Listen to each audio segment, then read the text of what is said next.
Welcome to my channel, where mysteries unfold, strange tales come to life, and the unexplained takes center stage. Here, we dive deep into eerie legends, unsolved cases, and supernatural phenomena that defy logic. Are you ready to step into the unknown? Brace yourself, keep an open mind, and join us as we uncover the world's greatest mysteries. Please listen to the story, The Girl with Black Hair. My story begins after my parents' divorce. They wanted to co-parent and live in the same house. They decided to move to a new city in Valencia, Venezuela, around 2006. 2007, we finally settled in this house. That was really close to my new school. This house was inside a gated neighborhood. Our house was the last one on the street and had a koi pond, a huge tree in the entrance that made the house look more shaded. It was a big, one-story house with 5 bedrooms and 4 bathrooms. Right when we came inside, the house gave me a really weird, creepy vibe. My room was next to my dad's bathroom and bedroom. My dad's bathroom had a big, cool shower that had glass doors. There was no roof, only an mesh roof. But a still rainwater and small leaves will get inside. Sometimes I really like taking showers there. I had to get inside my dad's room to use the bathroom, and I always felt like there was a really welcoming, bad vibe in his room. It was always the coldest room in the whole house. I didn't like being in his room because of that. I used to enter and leave in a rush every time I use his bathroom. When we moved, we had some boxes and things in the studio go missing. My mom couldn't find an error again. My mom and my siblings started seeing black shadows. In different parts of the house, we always have the feeling of being watched, and an unwelcome feeling. There was this day, I was in the studio using the computer. You could see the studio through a window. In the living room, my brother was in the living room when he saw a man behind me, watching what I was doing. One afternoon, I was in my room, doing my homework and listening to music. Suddenly, I heard someone pounding with their face on my window. Really hard. I was really scared. I was frozen for a moment, until I thought maybe someone was breaking into the house. It had happened before I opened the window, but I didn't see anything. I decided to look in the backyard. Since you could see the backyard from my window, I saw a woman running really fast to her right. She had long hair. She was wearing a long dress. She was translucent. There was this time that I was checking myself in the mirror instead of seeing my reflection. I saw someone else. It quickly disappeared.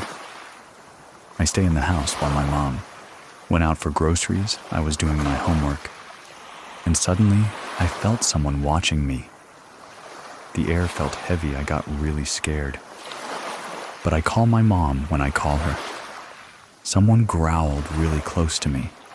I ran and waited outside my house until my mom arrived. Another time I was in my mom's room, when suddenly I had chills on my whole body, and I felt someone scratch my arm. I experienced a lot of sleep paralysis in this house. My sister also had a few experiences in this house. She was in her room with her family dog when he started growling and barking. My sister saw a girl with black hair and white dress walking around and disappeared quickly. During a thunderstorm on this day, my sister was in the bathroom, and when she stepped out, lightning struck nearby. The lights dimmed, and when it came back, she saw the air again. There was a fire that occurred once. For some unknown reason, luckily, a gardener and other neighbors helped, taking the fire down. After all these occurrences, we had a friend whose aunt read tarot cards. I was really skeptical when she read mine. She said there was an evil entity sent from an ex-girlfriend of my dad. She was a Santara.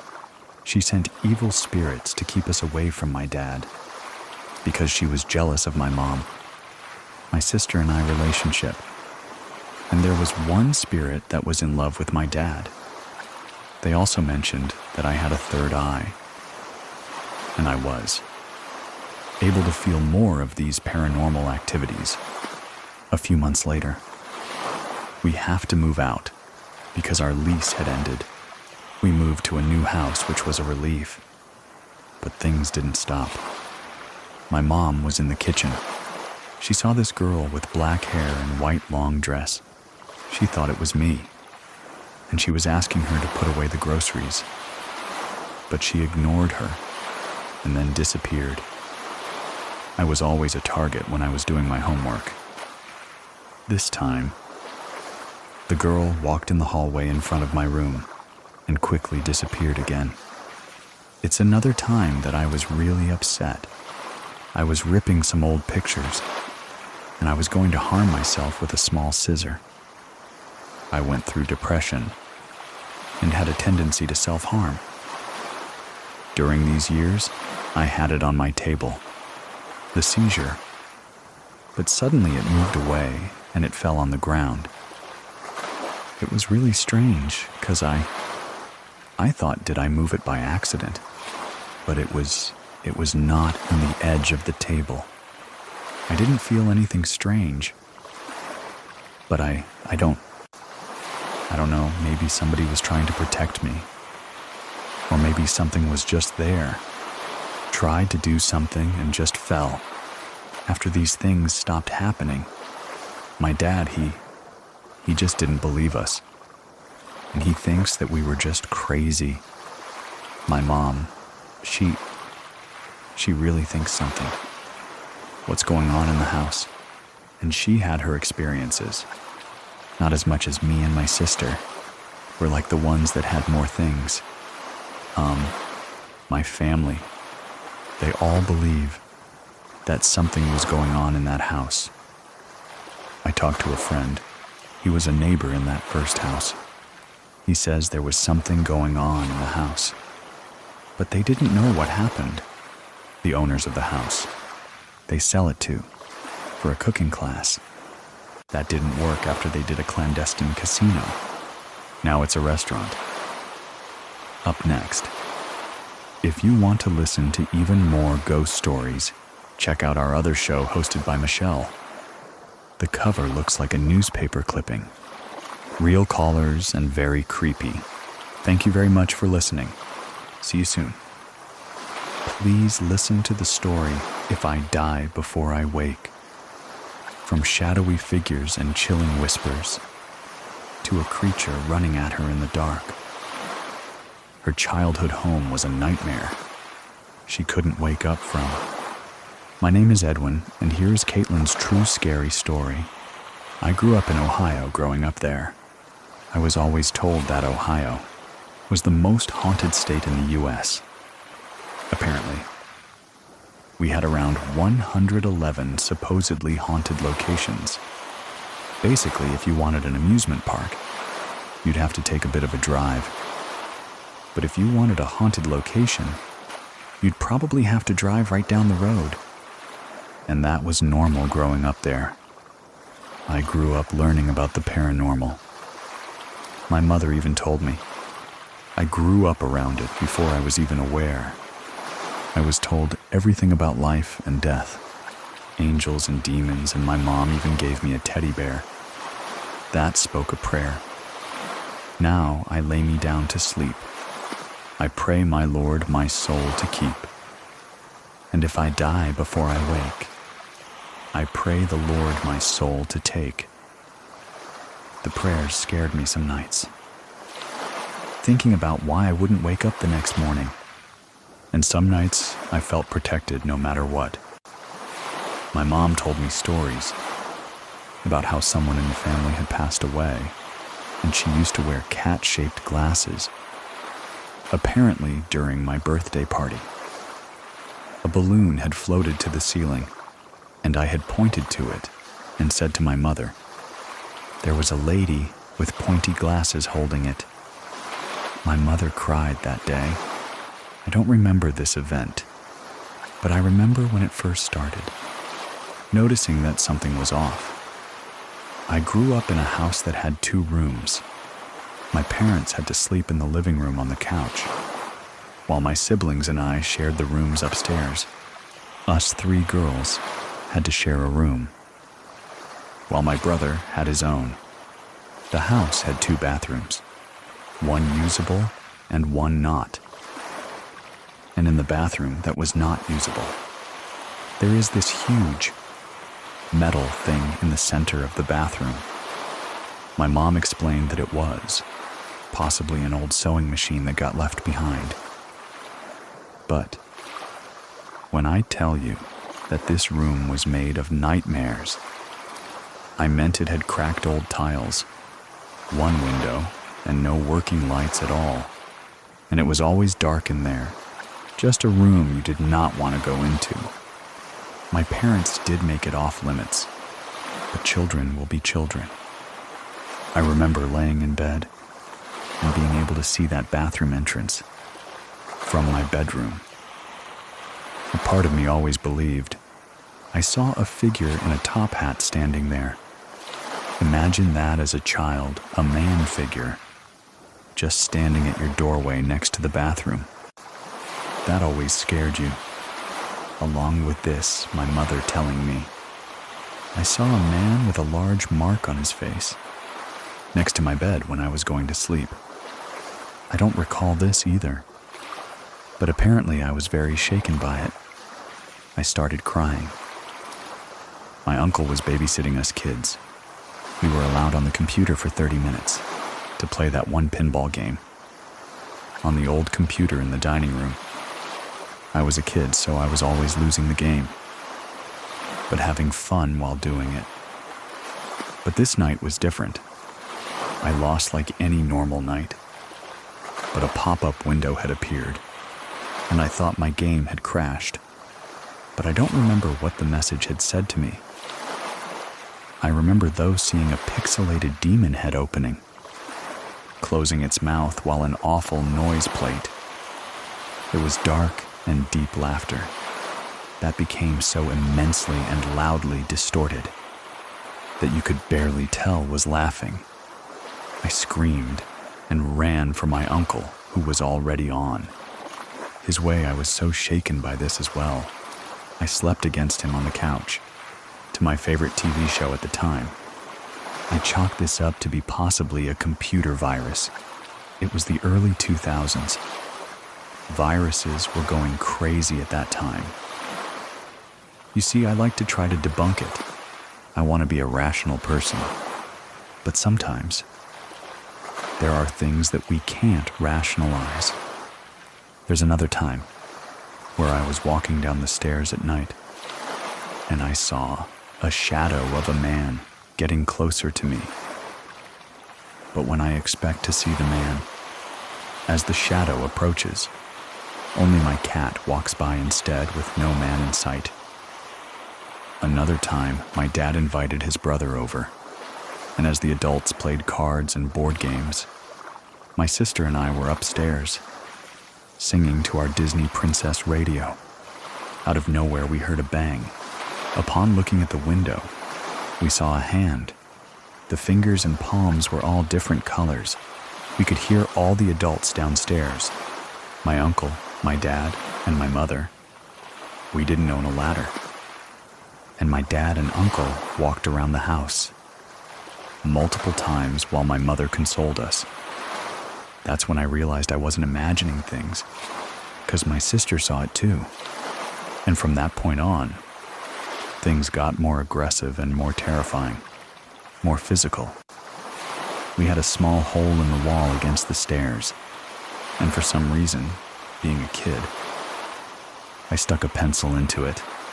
I did have an eerie feeling about it at the time, but blew it off, and then something grappled.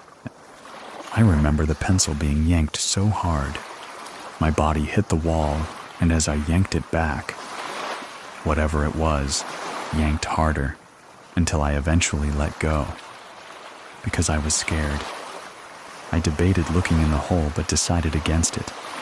Rats or mice can't tug on stuff that hard, and I can't rationalize it. Maybe my father was on the other side, working on the wall, but no. This hole was pitch black. I would have seen the exit hole had there been one. I remember playing patty cake on those very same stairs with my older sister. Suddenly, she did not fall. She did not slip. She got pushed and tumbled down 3 stairs. Her nose was bleeding, and my father immediately yelled at me, thinking I had pushed her. My big sister had defended me. She looked shocked and pale, but she never spoke about it after that. I thought that would be the climax of it all. But I was wrong, because this memory here will always make me believe in the paranormal, no matter who tells me. It was just an over-imagination incident.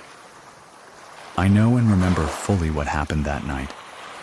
When I was little, I loved snuggling to my mother. So, I would go downstairs and sleep with her on the couch. I remember being so happy and excited, like I always was when I got to sleep with my mom, after waking up halfway through the night. But going down the stairs, I stopped near the bottom. I thought maybe the dogs my parents had to keep for my dad's cousin was eating, but he was outside in the shed, where he could go outside and take care of his business, or go inside and sleep against this big Care Bear stuffed animal I'd given him that night. Cats could not make this noise. Imagine hearing someone eat sloppy. Messy, like whatever they were eating was something wet. Imagine foods like spaghetti enchiladas. Things like that, and someone wolfing it down, as if they were on a time limit, smacking lips, slurping, chewing with mouth open, mouthful type noises. But I knew this wasn't human immediately. I knew why. Because imagine the sounds with aggressive noises too. Grunts, growls, heavy breathing, and then to top it off, I heard cracking, like whatever it was eating had bones. It was snapping, crunching, and eating it. I thought my parents had died. I had to do something.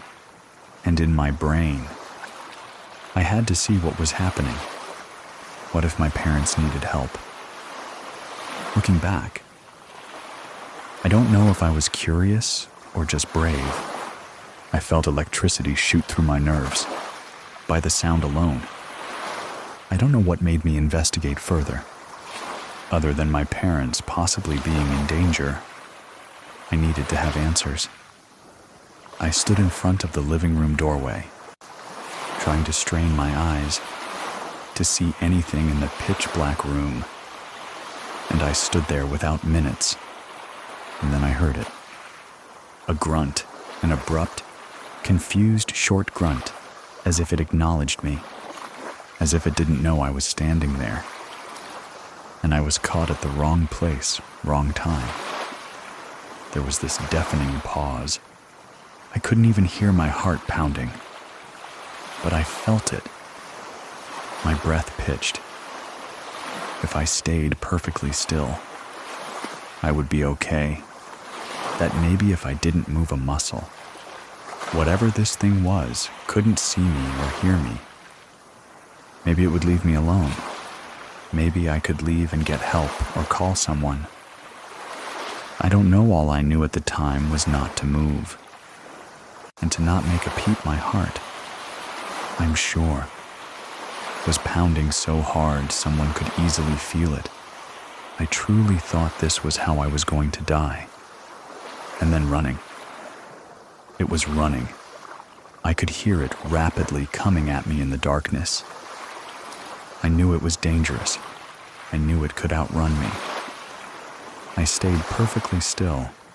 My eyes kept flicking to the light switch in front of me. The noise was hypnotizing.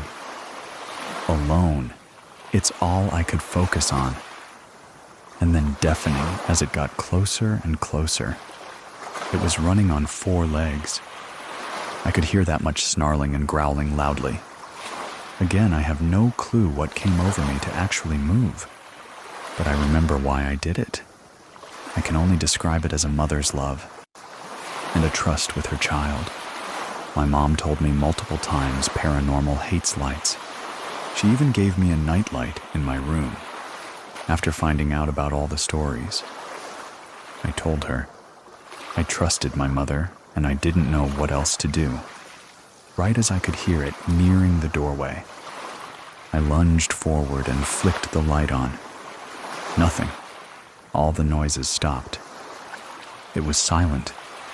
My eyes adjusted to the light as I stared in every nook, trying to find anything that would scream danger to me, but nothing. Even as a little girl, I wanted to rationalize this.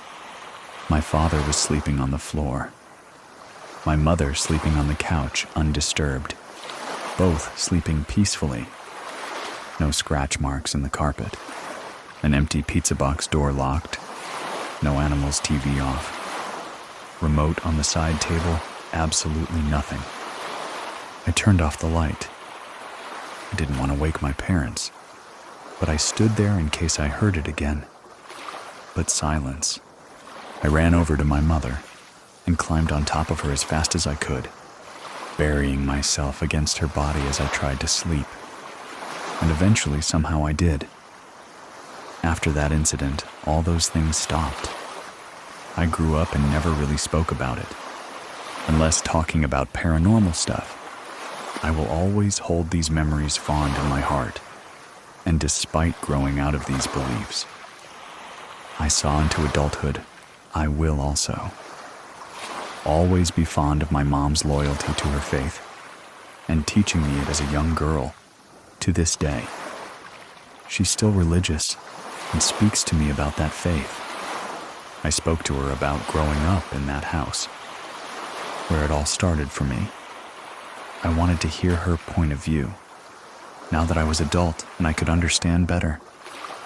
I started off by telling her that my earliest memory I could recall was seemingly crawling on the floor, and everything had a yellow tint to it, and I was heading to a bowl on the ground, and I heard a high-pitched dog bark. She was shocked and confirmed that she remembered that day too. Apparently, I had a habit of trying to eat out of the dog's bowl, and the small dog we had named Sassy chased after me and actually tried to attack me over it. She was shocked I remembered that. It's what I believe my first conscious memory. I told her I remember other stuff and went on about the paranormal things. She 100% agrees with me. Her and my father, actually. My father, I don't believe, was a believer of the paranormal until we lived in that house. And she confirmed and stated we lived in a haunted house, and that paranormal things happened to them as well. Remember, the man by my bed with the mark on his face and neck. Earlier in the story, my parents believe that was my grandfather that night. My grandfather had a birthmark on his cheek, down to his neck. I saw the photos. My grandfather died before I was born. My father was only 17 when he lost him. That was really rough for my father. He was a hardworking man. He had 5 children. He was very work motivated. He was a family guy, and I wish I would have gotten to meet him. I really do. My dad always says he was like the father that you count on. You know, and my mother said there was a breaking point, and she was freaked out.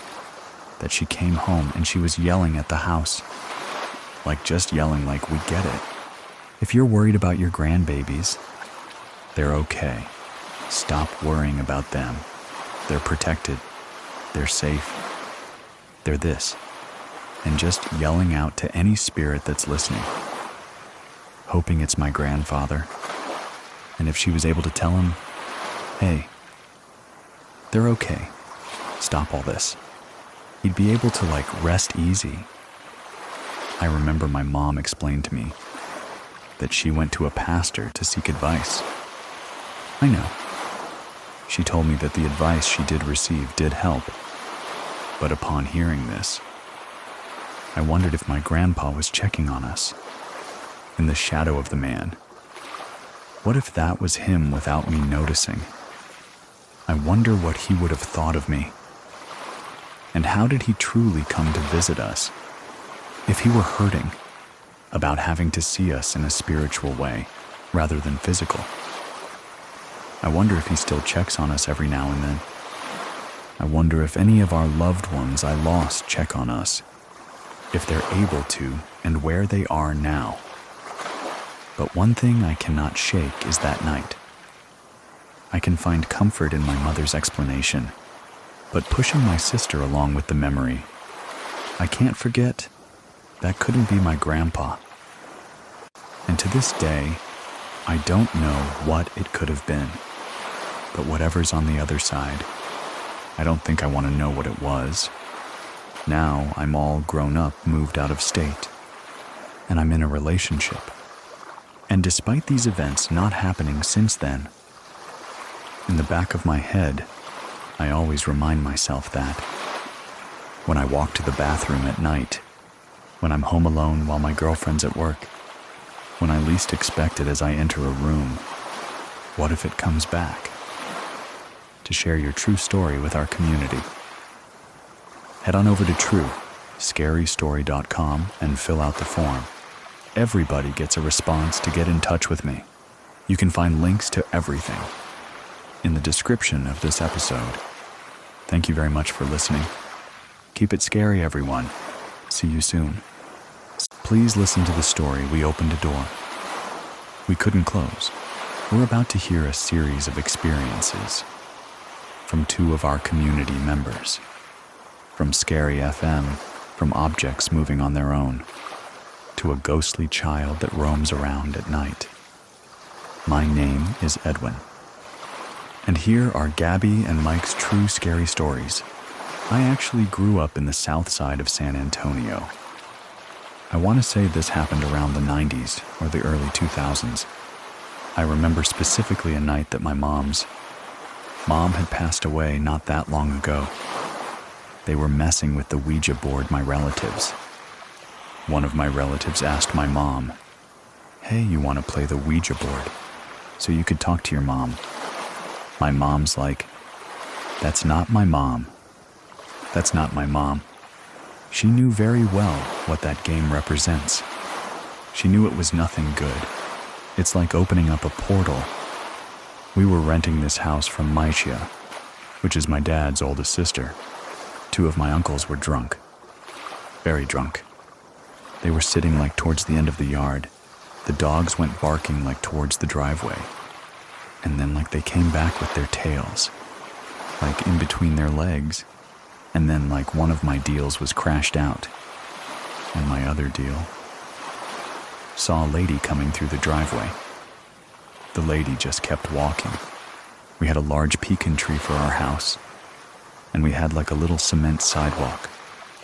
And it was a piece of slab of concrete, behind our house, and she disappeared there.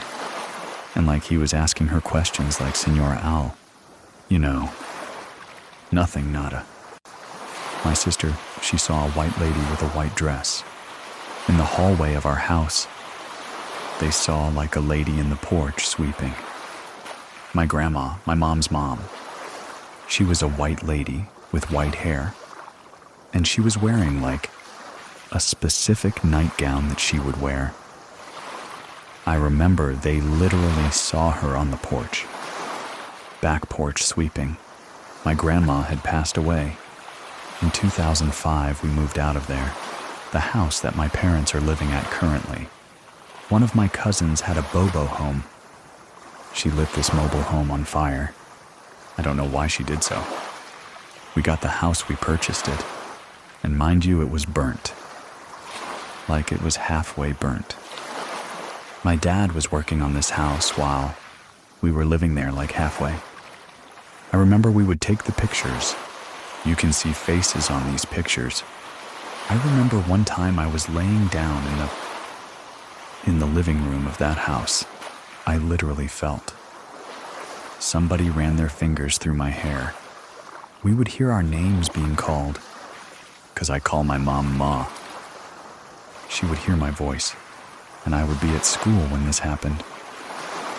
They still experience stuff till this day.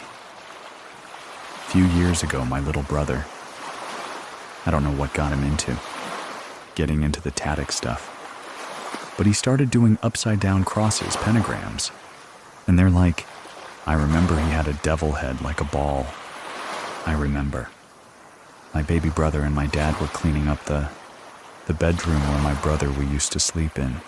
They specifically threw that ball in the trash, in the fire. For some reason, when they went back inside, that little devil ball was inside, the same spot where my brother had left it. One time, my mom was washing clothes. I want to say about like 11. My sister, my brother-in-law, and my niece were asleep. My dad was asleep, so my mom was the only one that was awake. She literally saw a shadow, like pass by, and everybody was asleep. I remember my baby brother recorded some orbs floating in that house. It was a few years ago when he did that.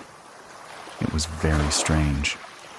My mom, she said that she would make dinner quickly for my dad, because my dad used to get out, like at midnight or 1 o'clock in the morning, because he used to work late.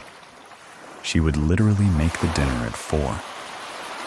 As soon as it hits 5, she goes into her bedroom and she locks herself in, because she did not want to be in the kitchen, by herself. One time, my dad and my brother-in-law were coming home from work. My sister, my mom, and my niece were in the kitchen. My dad was coming inside, and he said that he hurt, like an evil laughter, like very ugly. My dad goes, "It can consider your tan feel. What's he can? Who laughs so ugly like that? Who laughed?" My dad's like, you could hear like an ugly laughter. Mind you, my dad's a skeptic. He does not believe in stuff like that. My tia and my tio live in a mobile home. Apparently, it used to be like an Indian burial ground there.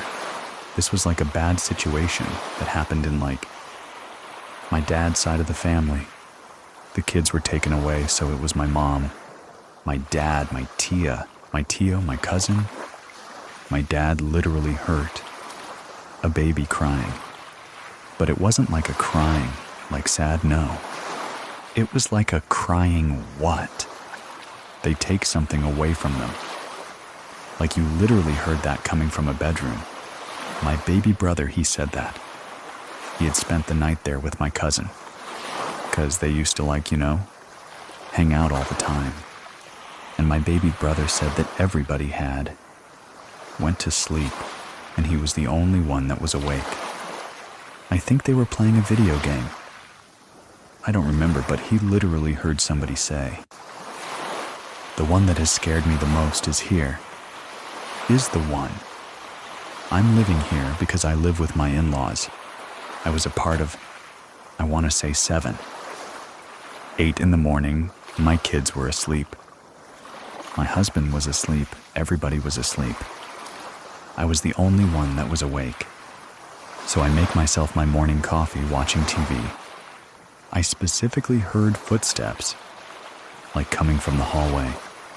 I was waiting for one of my kids to come out of the bedroom. Nothing. Nobody. What my husband said that the nephew of his had saw, like a shadow. 'Cause my mother-in-law, she has pictures of my nieces on the wall, up from their quinceañera. He saw a shadow go by those pictures, from one end to the other end of the pictures, which very, very weird. I also saw a shadow person here. I was washing the dishes from like the corner of my eye. I literally saw like a shadow go to the hallway. I went to go peek, nothing. I asked my husband, I'm like, have y'all done like the research of this house? I'm gonna try to get my husband just to tell his stories. Mike and Gabby were both present during the recording for this story. And up next, Mike is going to share some of his own experiences. We've been here for since early 90s. And I think this house was built sometime in the mid to late 80s. And we moved here in the early 1990s. I'll say 91 in the previous. Owner here was just some guy who owned a motorcycle, but he was here for such a short time. I don't even know when it even started. To tell the truth, maybe in the mid to late 90s.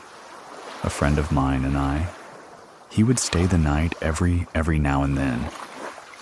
We were playing a PlayStation 1, just being goofy or whatever. So I hopped over the couch and I went to the kitchen. Got some Kool-Aid. It was a glass cup too. So I placed it on top of the table. There was a phone book there. So I don't remember if I was on top of the phone book or if it was right next to it. I just put my glass there, hopped back over the couch. Out of nowhere, boom. We both turned around. I thought you heard that. Oh yeah, it's obvious. So I got up and I turned on the light. 'Cause we had the lights off. I looked around. I think I put my glass on top of this book. And the book was on the floor, like the big old phone book. I was like, oh, I guess it's time to go to sleep. Let's turn off the game and go. I was in my old room and use the restroom. And the restroom is right next to my old room. And I don't know what time. It was super early, maybe 3, 4, maybe 5. I don't know, it's still dark outside. So I'm still kind of groggy. So I'm going to the restroom. And this is when you had those lights that, you plug into the on the wall candle light kind of effect. I reached for the door, and the door was creaked open already. So it opened up just a little bit more, and I was like, nope. I just turned around, went back to sleep, held it till sunlight showed up. I would say this was probably around high school times, and my brother was sleeping in the living room. I went to go restroom or whatever. My brother was hiding in the kitchen, crouched down. Goes, hey, Mike. I was like, oh, what are you doing there, man? He's like, something is hitting the glass on the window. At that time, we had a past the backyard. There was a small, dense foresty, section of the field. I guess because there was the main road behind or in front of that. Now, they've built an Arby's or something right there. But a long time ago, there was this creepy forest-like area. It's so small, but when you go in there, it's so dense that it gets dark in there. It's so weird. So anyways, talking about somebody throwing rocks or something, tapping his glass, I'm like, what are you talking about? And then I heard it, and then now I squatted down. We're both squatting down, looking at this window, and I had a dog in the backyard, and he's not even barking or nothing. I was like, I don't know what that was. I was like, okay, I'm gonna go lay back down. You're on your own. So he's like, man, that's messed up. When our kids were real small, we would always get balloons, and I've always hated balloons. So we always had ceiling fans on all the time, and these balloons would always get tangled up. So another reason why I hated them, because I had to untangle the balloons from the ceiling fans. So one morning, my son, he wanted to have the balloons in the room. We're No, 'cause we have a ceiling fan in there, but I kept them in the hallway. So the next morning, I was in the kitchen. How it looked out, the layout would be like our room is at the very end. Then, like the hallway, so we have to go to that hallway. And then it attaches to the living room. And then the living room attached to the kitchen. When you're sitting against the wall where I was at, I could see the hallway a little bit to my left, and the kitchen would be just straight ahead.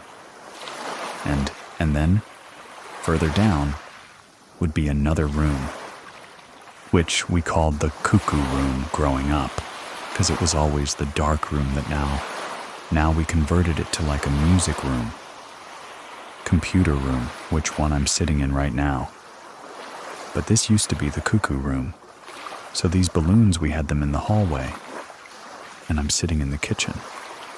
And one balloon was just kind of like coasting. And I see it, I was like, what? I could see it like, moving just one balloon. Hey, it's coming out here. The AC is not even on at the time that the ceiling fans are off. 'Cause I know they'll get tangled up in there. And this is when the balloons were like, kind of like not full, so they're not to the ceiling, and it wasn't depleted too much, but it was like at about half your height. And I'm just looking at it, I'm like, if it's gonna come to me, that's really weird. It was like just coasting. Coasting comes out of the hallway. There's like a slow turn coming kind of towards me, and I'm just like, spoon in my cereal in my hand or something. I'm like looking at it. It just kind of coasted to the Kokuryu room door and just stopped there. Gabby was talking to me and I was looking at her. It was also in the kitchen. And I saw somebody walking in the backyard. And I was like, what was that? And she was like, what? Screaming at me. I just bolted past by her, opened the back sliding door, and I ran outside. There was somebody just walking here. And like the description was, it looked like a female, because this figure has short shorts and like I would say a gray sweater, and looked like they had their hands in her pocket. They had like the hoodie on, but I couldn't see the face. And this was kind of like nighttime too. So it was dark in the backyards. We have a bunch of stuff that my dad has and my brother has over the years. Just sitting in the back, so in the darkness, if you were to just go in there unknowingly, you're gonna trip and fall on something. So I ran out there like so fast, and I didn't see anything. And I was like, what was that? I saw somebody, and also when I went out there, I heard the neighbor's dog just started barking. When I was outside, I was like, okay, if somebody was out here, that dog would have barked. Why did it bark at me? There was these people across the street. They took a picture of their daughters. They were like, oh my gosh. They took a picture of a ghost. And I was like, what are you talking about? Let me see, they had a couple of pictures of our neighbor across the street's daughters. And one of the pictures had like this guy. He'd had like thick rim glasses, the white long sleeve shirt, and you could see it so clear, but he was transparent at the same time. And he was like walking up the street, looking towards not the girls, but like at the camera. It's so clear, but nobody knows who this guy was. Early too, when my space was kind of big, my sister would always add pictures to. And some of those pictures would be like viruses, so I had to do virus checks and stuff like that.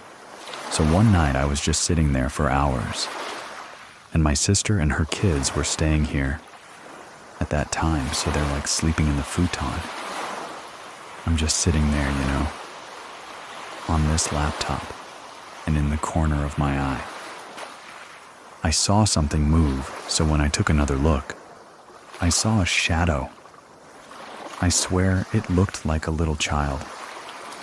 Like child's height, like my nephew's height at the time. Short like a small child.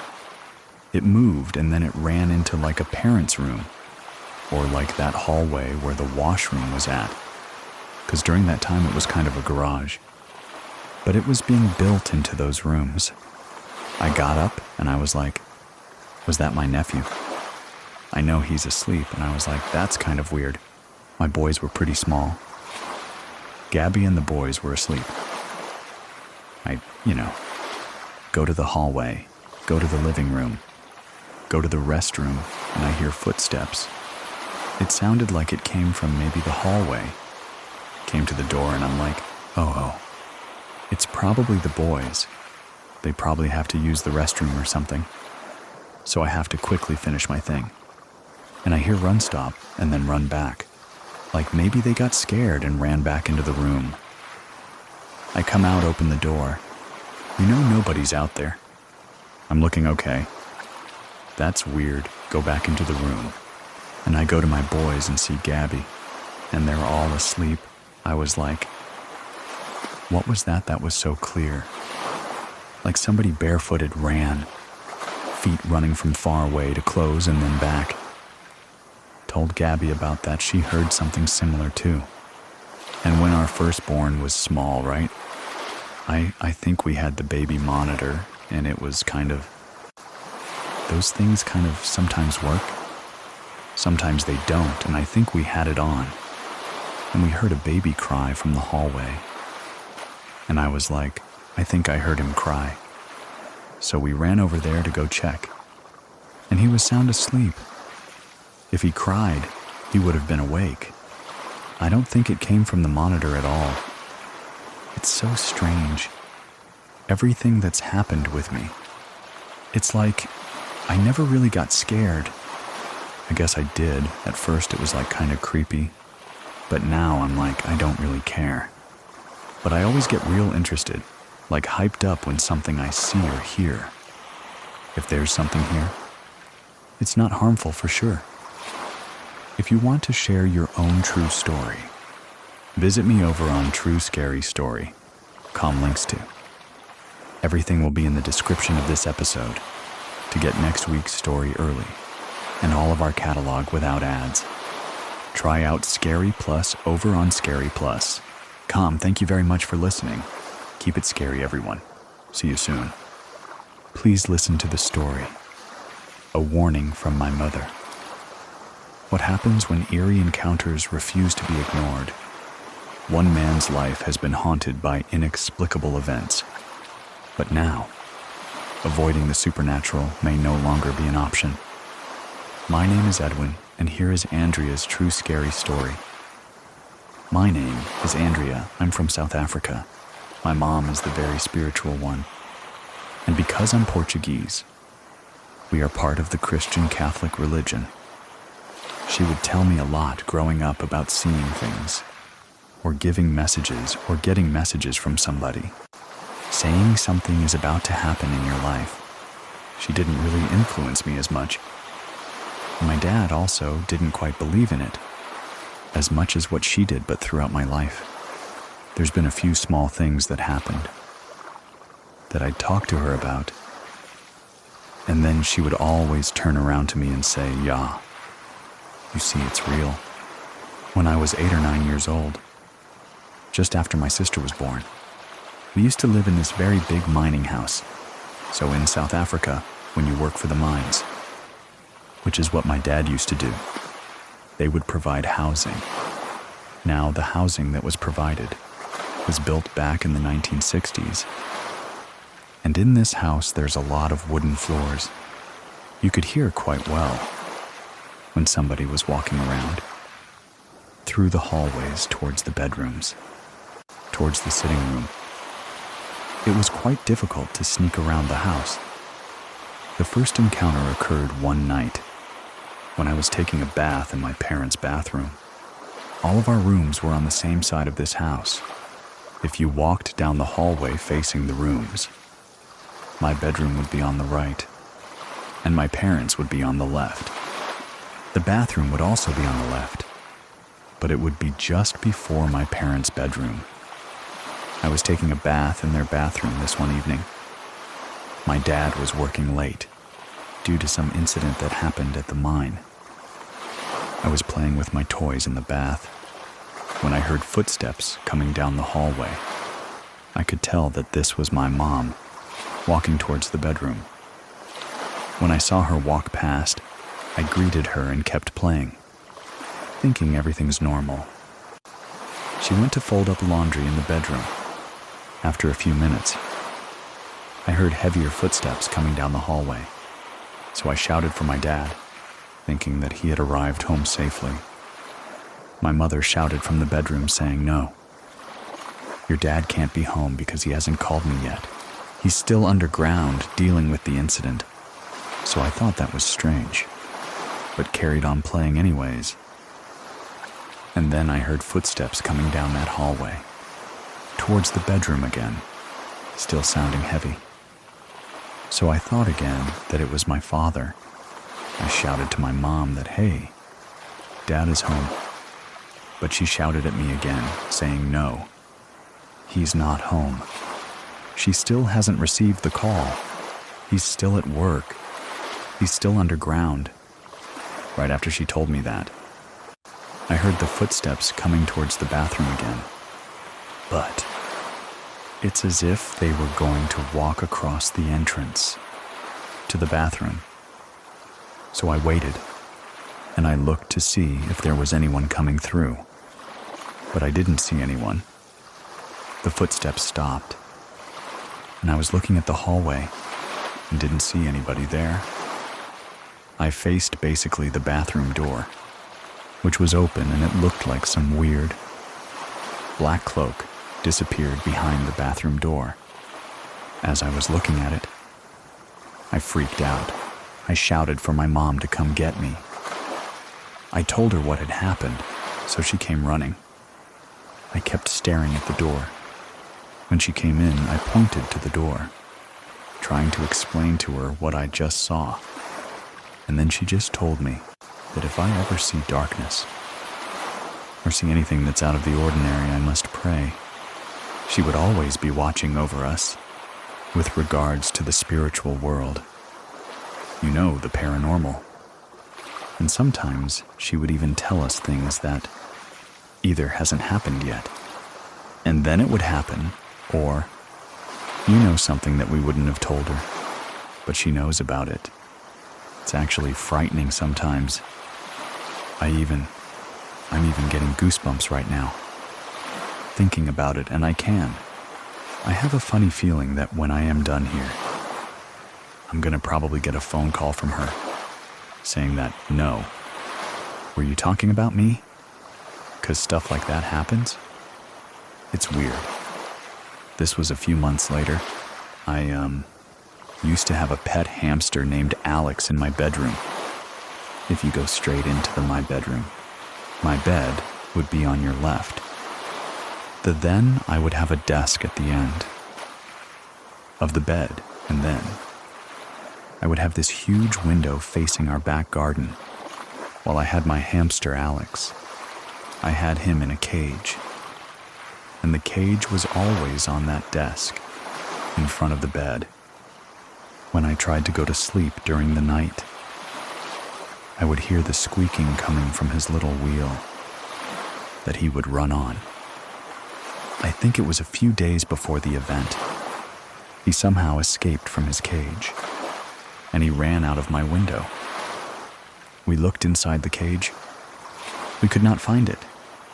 We searched quite thoroughly for it, and we just couldn't find Alex the hamster. Few days later, after he had disappeared, I went to bed quite early because it was a school night. I woke up during the night feeling uneasy, as if something is watching you, or someone's there in the corner, just staring down at you with this pressure on you. It's quite a strange feeling. I sat up, and I didn't hear my parents in the television room, so I assumed that it was late enough, that they were already sleeping. I tried to go back to sleep. I heard the footsteps coming down that hallway again.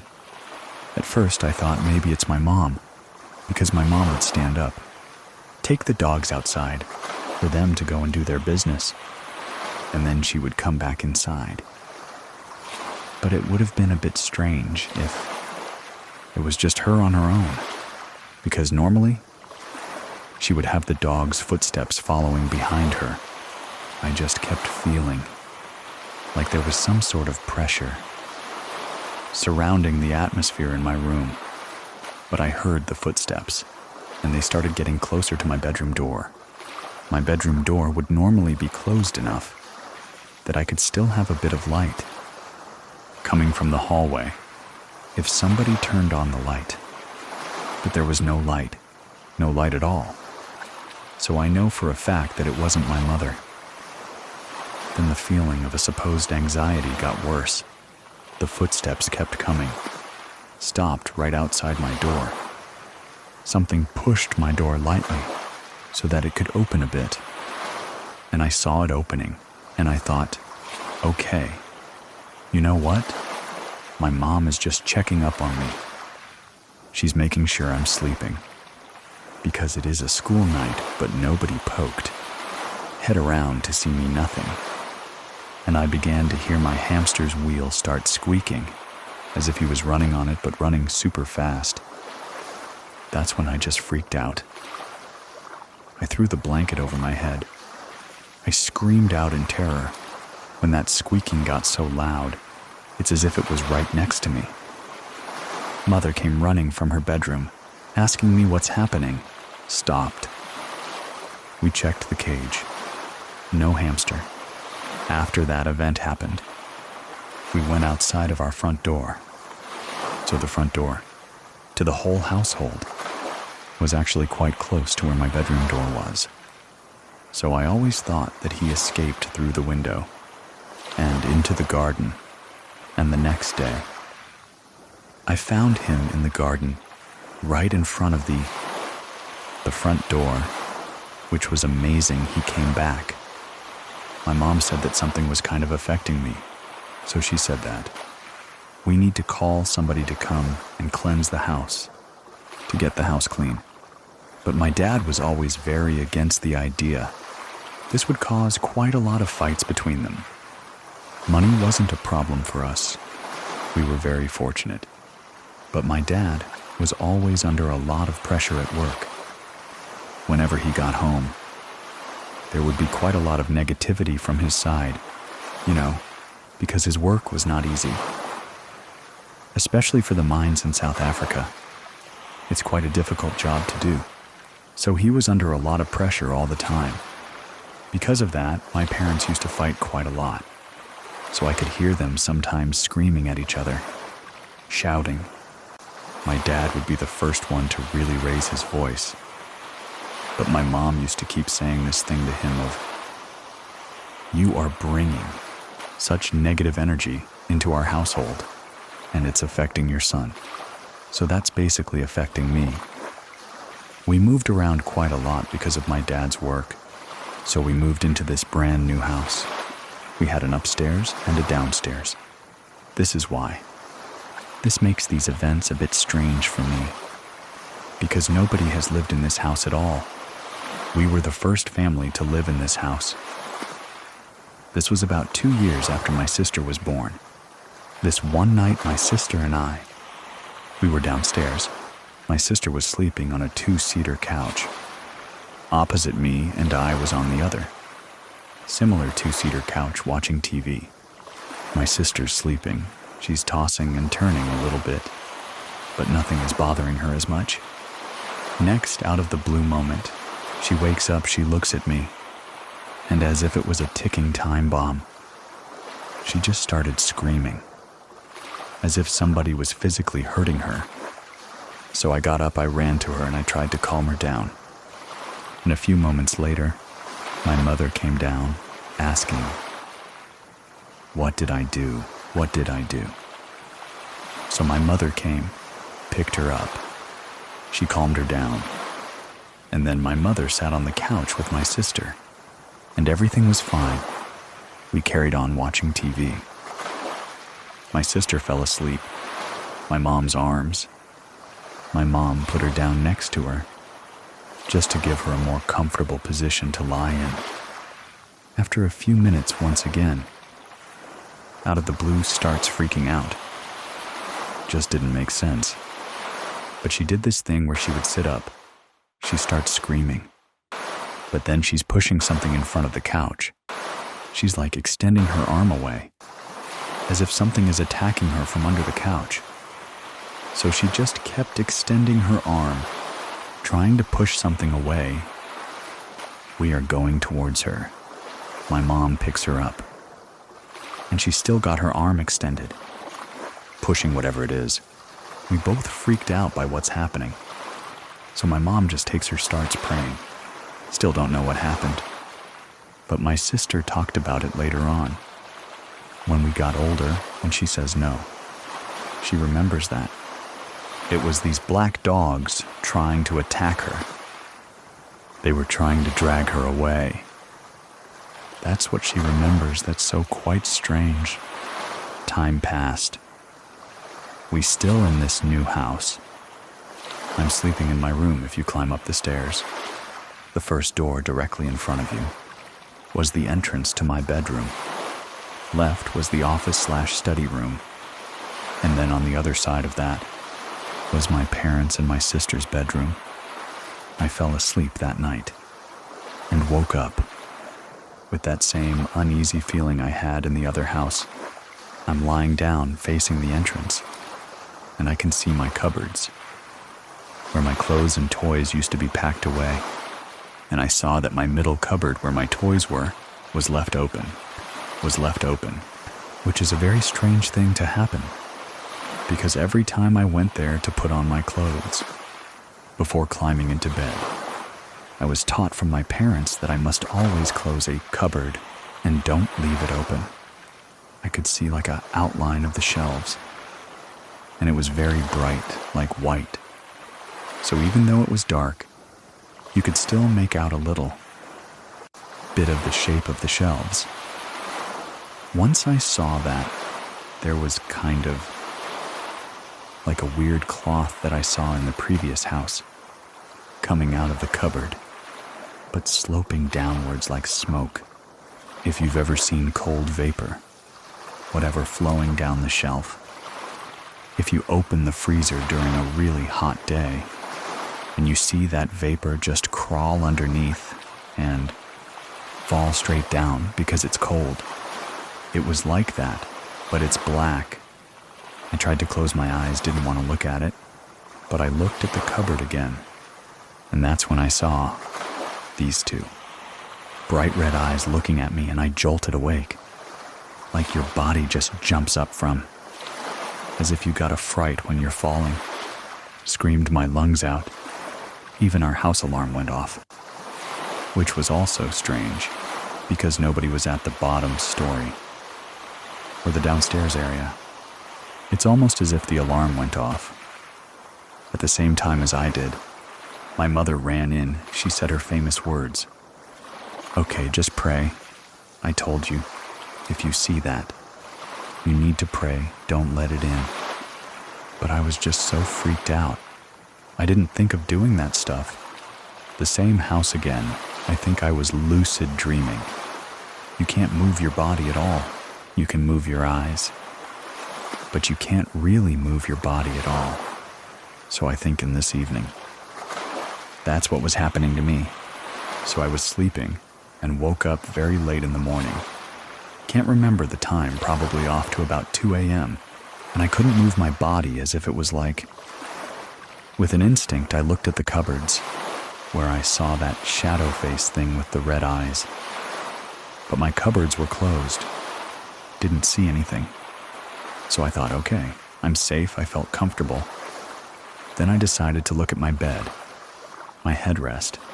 That was a big mistake. So I saw this face, like a face that had a mask above my head. It started forming.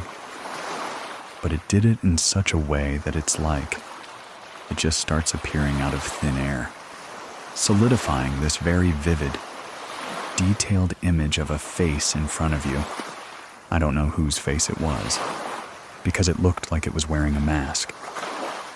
I freaked out. I felt this heavy pressure. I didn't know what to do. I couldn't move. But I tried to see if I could wake my body up. I kept trying to move, it still kept coming towards me after it had formed. Eventually, I got feeling in my body and I punched at the face, kind of like a fight or flight response. I remember seeing my arm going through it before he disappeared. Since then, if I ever have like a lucid dream, or if I'm ever awake, but I can't move my body, I will keep my eyes closed because I don't want to see that again. There was just such a horrible pressure after that. And I think that's why I just tried to fight it. My mother would always try and be in control, and she would always cleanse. Even if my dad didn't believe it, she still did it because she believed that it was, like, very important, and she would always protect us. My grandparents are from Portugal. My uncle, my mom's brother, he passed away when he was 24, and my uncle was buried there. So when we went to visit, we stood on top of his grave. And since that first time, I always have like a comfortable feeling that he's around me. You know that I know everything is fine. And my mother says that he is always around the kids, always around my sister and I. He is our guardian angel. He is protecting us. And I think that's sometimes why I see things, even if I don't believe them. I will still experience small things. My mother is quite a big role in all of this stuff because of her being more religious. So everything, ironically enough, kind of ties around her. I used to have an ex-girlfriend in high school. Her mother passed away when she was about 3 years old. So she hasn't had a mom for many years. It was quite sad, but, she carried on. So we started going out. She used to tell me about her mom, and, I used to see her, pictures of them when my ex was a little baby, with her mom on her mom's lap. What happened with this story was, she told me about her mom, and she would sometimes have quite vivid dreams, as if her mom was still around her. I always thought, I don't think there's anything there. Maybe there's no meaning to the messages that your mom's trying to give you in your dreams. So she would say that her mom in her dreams would say, no, that she's found someone that she can talk to. And I thought, okay, that's very weird. Then she says that her mom felt a pulling force towards another person. It wasn't me, because I didn't really feel anything change, and nothing happened to me specifically. However, because we were going out, and her mom kept telling the daughter that, oh, I'm feeling a pulling force. She was actually feeling that pulling force to my mom, so I disregarded everything she said. But a week after that, my mom says, listen, she's not feeling well. There's someone that is bothering me when I'm trying to sleep, and I asked my mom, what do you mean I don't understand? Who is someone? So my mom says no. She woke up, she saw this lady talking to her, and she wanted my mom to try and communicate with her daughter through my mom. She kept bugging my mom for 2 nights, and my mom eventually had enough, and she came to me and said, listen, I need to have a talk with this girl. I need her to come over now. I need to sit down, because this lady is bothering me the whole time. I cannot sleep, it's messing me up. So much so that my mom even looked sick. My ex came over, we sat down around a table. My ex didn't have to say anything. My mom told her everything about her mom, how she passed, why she wants to communicate with her. She wore glasses, a specific accessory that you need for every day.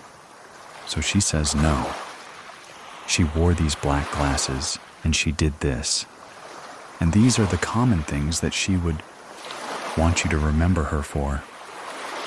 And my ex broke down in tears saying, she can't even explain. because she never told me all of those details to me, so that I would tell my mom no. My mom knew all of this stuff all by herself. That was very scary. Still, these things happen. And my mom still says you are sensitive to it.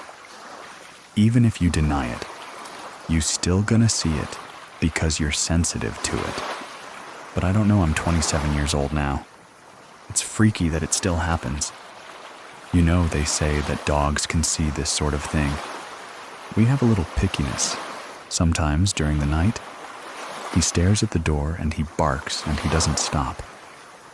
This one last event happened about 2 weeks ago. I normally set my alarm for 5 a.m. or 5 a.m. so that I can drive to work, because it's about an hour's drive. But what happened this morning? I forgot that I actually switched it off. So my first alarm went off. I would normally snooze it.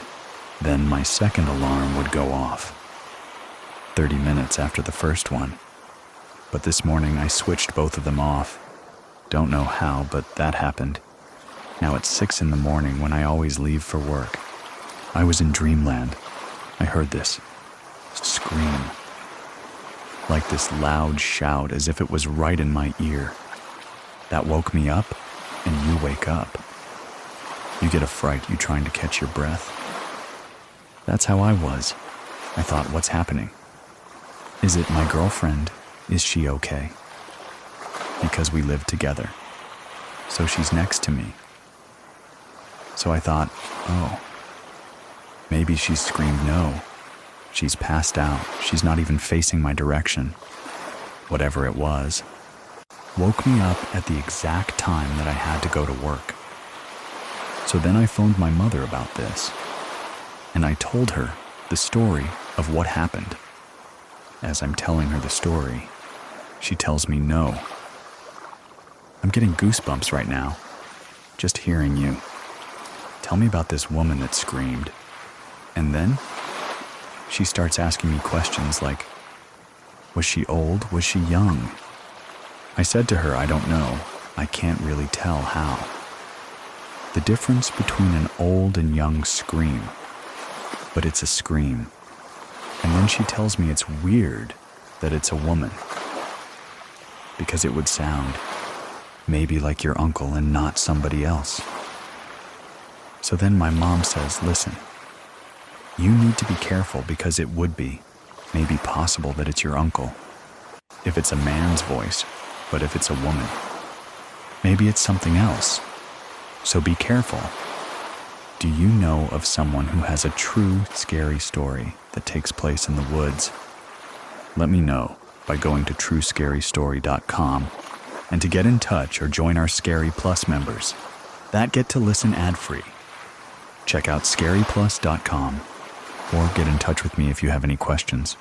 I'll leave links to everything in the description of this episode. Thank you very much for listening. Keep it scary, everyone.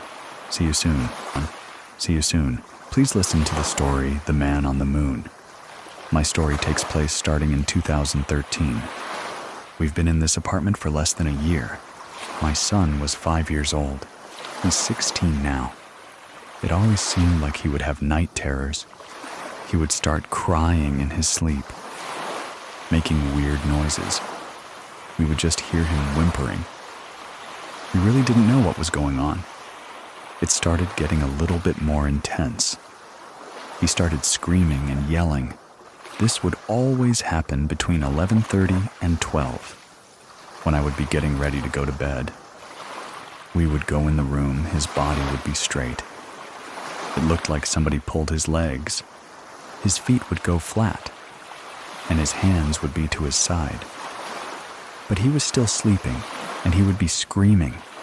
The screaming will last for about 5 minutes, and we lived in an apartment building complex. So, I always thought that people would think that we were doing something to my son, and he was screaming. After that, he would always yawn and turn right back around and sleep peacefully for the rest of the night. We were dealing with this for about 2 months. His doctor told me that it was probably him getting into his REM sleep stage, and that we should let him rest and not look at TV or anything for at least 30 to 45 minutes before bed so that he can settle down.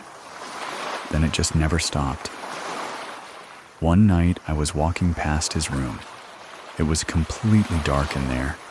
He had a little night light that was behind his dresser, so it kind of illuminated the walls. It wasn't enough to be super bright.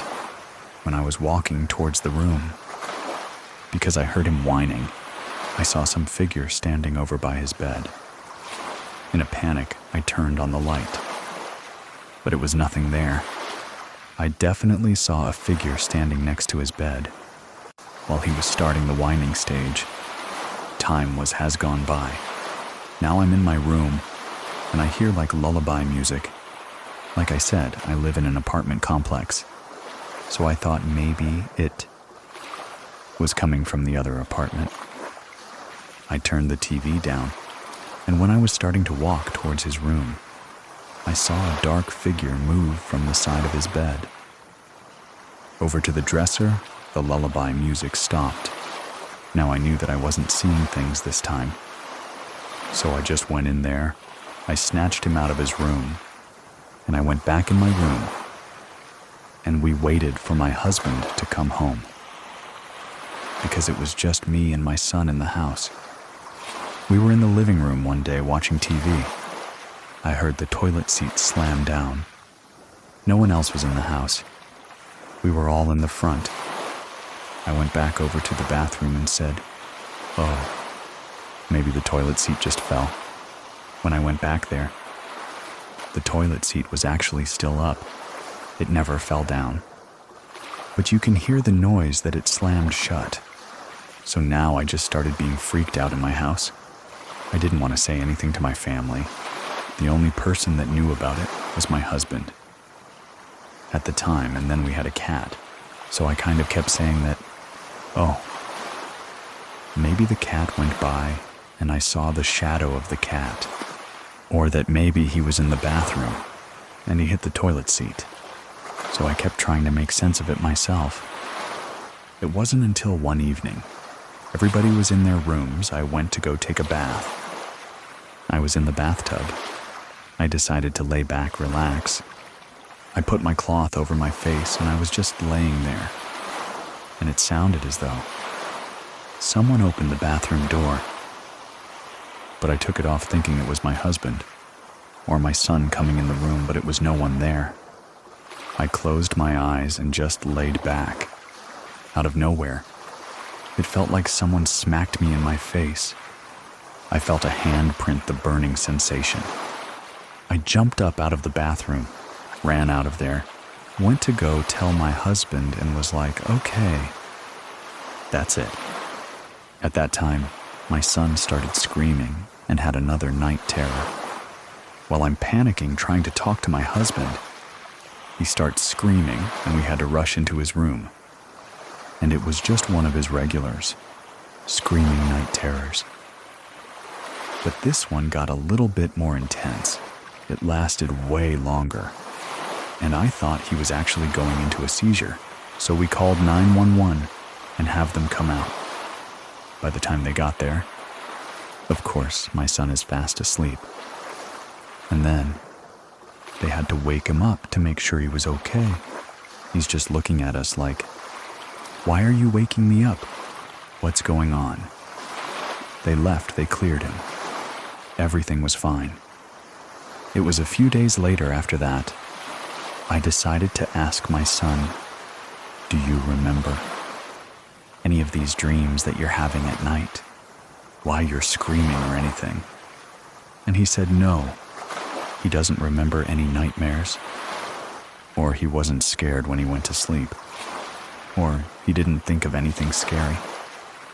I would never forget those words that came out of my 5-year-old's mouth. He just came out and said, "Oh, I talked to the man on the moon. I talk to him sometimes when I go to bed." I asked him who is the man on the moon. And he said he tells me to do bad things, but I don't want to. And I'm always yelling at him to leave me alone. sometimes when he gets mad. He sets everything on fire, and he scratches me with a fork on my thumb. I asked him, what does the man on the moon look like? What is he doing? And he said, oh, he's very big, he's very red, he has a big fork. And he kept saying, he scratches my thumb with it when I tell him no. I said, well, does he ever grab you or catch you or anything? And he said no. If I say no, he just stabbed me with the fork. The next day, I told my mom. I started telling her everything that was going on. My mom always believed in the Bible, and she believes that there are spirits and that there are angels and demons walking around. So, that's why I was happy that I was able to talk to her. We went to church that Sunday, and we talked to my priest, and I explained to him the night terrors. I told the doctor they kept saying that children's have active imaginations, but I just felt that there was something else going on because of all the other things that was happening around the priest. He said that my son had a bright aura around him, like he's very protected, and maybe that's why the dreams come, and is trying to break that aura, but it can't get through. So he gave us holy water. He gave us Bible verses that we should recite before he goes to bed when he's saying his prayers. He told us to leave the Bible open on a certain page so we can have that verse after we say it. I was supposed to cross him with holy water. And then we will put a rosary that he gave us under his pillow. Now my son is still 5, so he's really excited about putting the rosary under his pillow. He wants to go to bed and say prayers. The next day, I came into his room, and the pages were turned on the Bible. I asked my husband, "Did you touch the Bible? Did you change it?" He said no. Then, while I was making up his bed, I went to go look for his rosary. I couldn't find the rosary. I asked him, did he take the rosary out at night? What did he wake up? Was he scared or anything? He said no. I was looking all the way, all over the floor. And then I found the rosary under his bed, behind the headboard. Not where he could push it, because he had a toddler bed. So there was no gaps where it would just fall through. Someone had to physically take that rosary and put it under the bed for it to be there. I started panicking about that. I told my mom what was going on again. She said, well, just continue to keep doing it. Every night we would read the Bible verse. We would do the holy water. A month after that, the night terrors completely stopped. I ended up having another baby. We decided it was time to move. I started freaking out because the place that we were moving to is kind of behind the cemetery. There's a house in between us and the cemetery. All of those memories started coming back. We ended up moving on December of 2015. My second son was born January 11th. We were in our new apartment. First, started having these strange noises in my house. One night I'm in my room, and I heard the same lullaby song that I heard those many years ago, and I turned on the TV and I thought, I must be losing my mind, I'm paranoid. I went towards the room again. I saw a black figure dart from his crib and the noise stopped. I'm thinking now the cemetery behind me.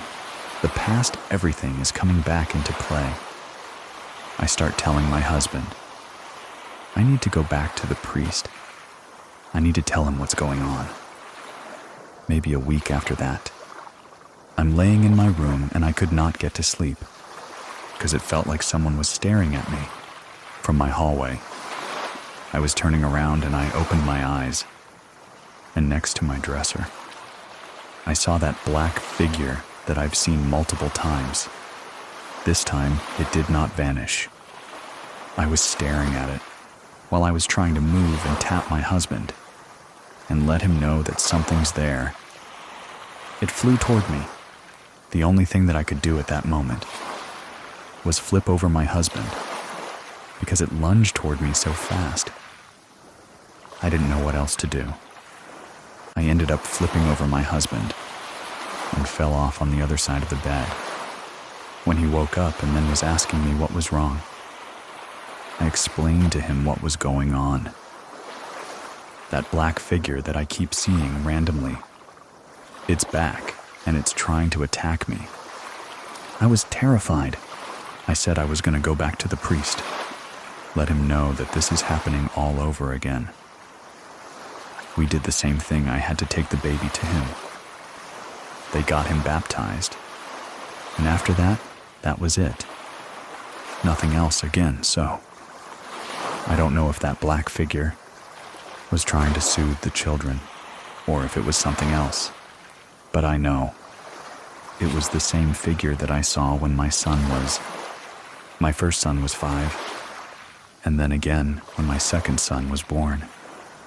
And that's what lunged toward me. So I'm not sure if she was angry with me or someone who just wanted to be by children. But I would feel this presence in my home, as if someone was always watching me. But I never saw the figure again. After we went back and blessed the house, got holy water for here. Luckily, things have been much better. I did have another baby since. And those things have always crossed my mind. So my new baby is 2. But I've yet to see the black figure, or hear any weird lullaby songs, or feel as though someone's watching me. It was only with my 2 sons. I don't know if it's different, because now I have a daughter. But whenever I think about what happened to my older son, who's now 16, it just gives me the chills. And I will never forget what he told me. When he was 5 years old, I talked to the man on the moon. To share your own story with our community, visit us at truescarystory.com. And if you want to support what we do, you can try out Scary Plus for free, or drop some stars for us in the reviews. Links to everything are in the description of this episode. Thank you very much for listening. Keep it scary, everyone. See you soon. Please listen to the story 3 Chilling Paranormal Encounters. My name is Edwin, and here are Diana's, Vanessa's, and Adrian's true scary stories. Growing up when I was little, we used to go to Mexico every summer. We are from the state of Juarez, Mexico. My grandparents used to own a plot of land. Technically, they still own it, but they passed away a few years ago. And so my aunts and uncles still live there. There's about 5 houses on that plot of land. Their main house and then the other 4 houses. My family's land is actually built on top of a cemetery. And so there's always been different stories of things that they've seen, things that have happened. My dad owned the house that was located nearest to where this cemetery is. They would always hear banging on the walls. My mom, who is a non-believer of anything paranormal, one time stayed there, and she was woken up in the middle of the night with banging all on the walls, and it wasn't just on once, it was just all over the house, just banging all over the house. During breakfast time with everybody around, she's like, yeah, I didn't get good sleep last night because there was banging on the walls, Maybe something happened with the neighbor, and she was using the hammer. And they're like, no, that's actually very common in that house. As a matter of fact, my other uncle who lives a house over has also heard those bangings. And so he came out in the middle of the night to see who was, causing chaos out there. He brought some type of weapon out with him, just to make sure he had, something to protect himself with, because he really thought it was a person. And he said he went all around that house and did not find anybody there.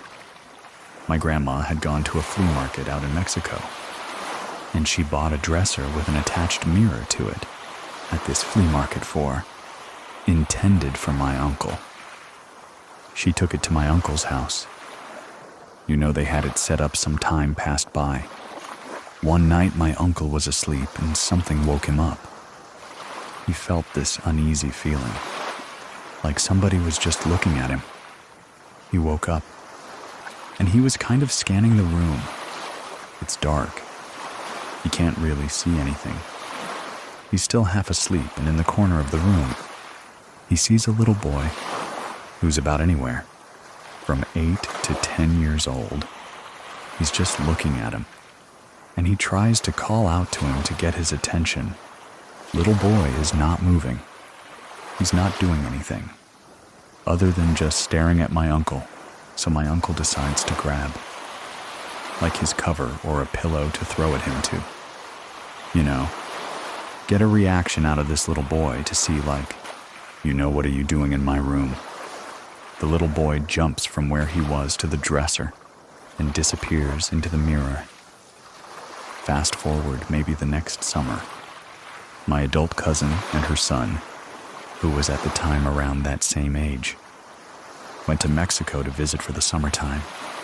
We all know we all go back home to visit for vacation. My uncle lends her his room so she could sleep in there with her kid in the middle of the night. At around the same time, her little boy starts shaking her mommy. Mommy, mommy. Wake up, there's a little boy. Oh, mijo. Go to sleep, go to sleep. You're dreaming, there's nothing there, mommy. Mommy. There's a little boy, and he's smiling at me, and his teeth are ugly. No, mijo. There's nothing there, go back to sleep. Finally, he gives up and he goes back to sleep. During breakfast the next morning, my cousin is complaining of how tired she is because her little boy didn't let her sleep. And they are telling the story to my uncle, who's in a house that belongs to, and my grandma. And so my uncle and my grandma kind of just stare at each other because they know what happened to him. She goes on to tell them that, he kept trying to wake me up, that there was a little boy in the room, and that the little boy was smiling at him. And my uncle is like, well, that kind of happened to me too. He proceeds to tell her his story. Needless to say, my cousin and her son did not sleep there. The following night, that same dresser and mirror ends up in the possession of an aunt of mine here in the United States. My aunt, very superstitious. She had gone to see like a witch doctor at this time. The mirror and the dresser are put away in the garage. She knows the story of this mirror. Why she has possession of this mirror, I don't know, even though she knows the story. Anyway, she goes and sees a witch doctor for unrelated reasons. And this witch doctor gives her this little blanket, which is like a little pillow. A green one and a red one. One was intended for luck, and the other one was intended for money. And she always carried these little pillows with her, in her purse. One day she was rummaging through her purse, and she notices that those pillows are gone. At the time, my aunt had, teenage sons. And so she kind of confronted them about it and was like, hey, you guys were going through my purse. My little pillows are gone. Why were you guys going through my purse? They all deny. They're like, no, Mom. It wasn't us, we didn't do anything like that. They end up finding those pillows by the mirror, in the garage, and no idea how they got there. Once that happened to her specifically, That's when they're like, okay, no, we need to get rid of this mirror. Something is wrong with this mirror. We got it at a flea market. It's in Mexico, so something or somebody must have done something to this mirror that, would have caused, this little boy to get stuck in there. And so ultimately, that's what led to their decision to get rid of that mirror. Everything stopped, there was no other occurrences with the little boy or anything going missing after they broke it. Essentially, we've always been scared that that land was built over a cemetery. Because there's been other, small occurrences that have happened, but I think that's the creepiest one. This took place May of 2015. Me and my husband were going to New Orleans for the first time. We have a timeshare thing, so we were able to get a 2-story room. We were going to be there for 2 whole weeks. For whatever reason, they would not let us stay in the same room. For both weeks, we had to stay in one room for 1 week, and then they had to check us out and put us in another room for the second week. This happened the last Friday that we were there, on the first week, if that makes sense. When checking into the room at first, you're looking at it and it's so cool. It totally looked like what you would think New Orleans would look like. It had brick wall. There was weird kind of paintings in there. And I remember even walking in there. I was taking pictures and showing the video and everything. Walking throughout everything. I remember walking upstairs and getting I don't know about this. I brush it off. Because we were new arrivals for the first time. I was super excited. There was a second room in there too. I just didn't like it. I don't want to be in here by myself type thing. The last night that we were there in the first room, I knew that I was dreaming. Because I remember we were in the master bedroom. Like I said, this was like a 2-story room. I remember sitting up in my bed, and I kept hearing things. I felt like it was cabinets opening and closing. Opening closings and doors.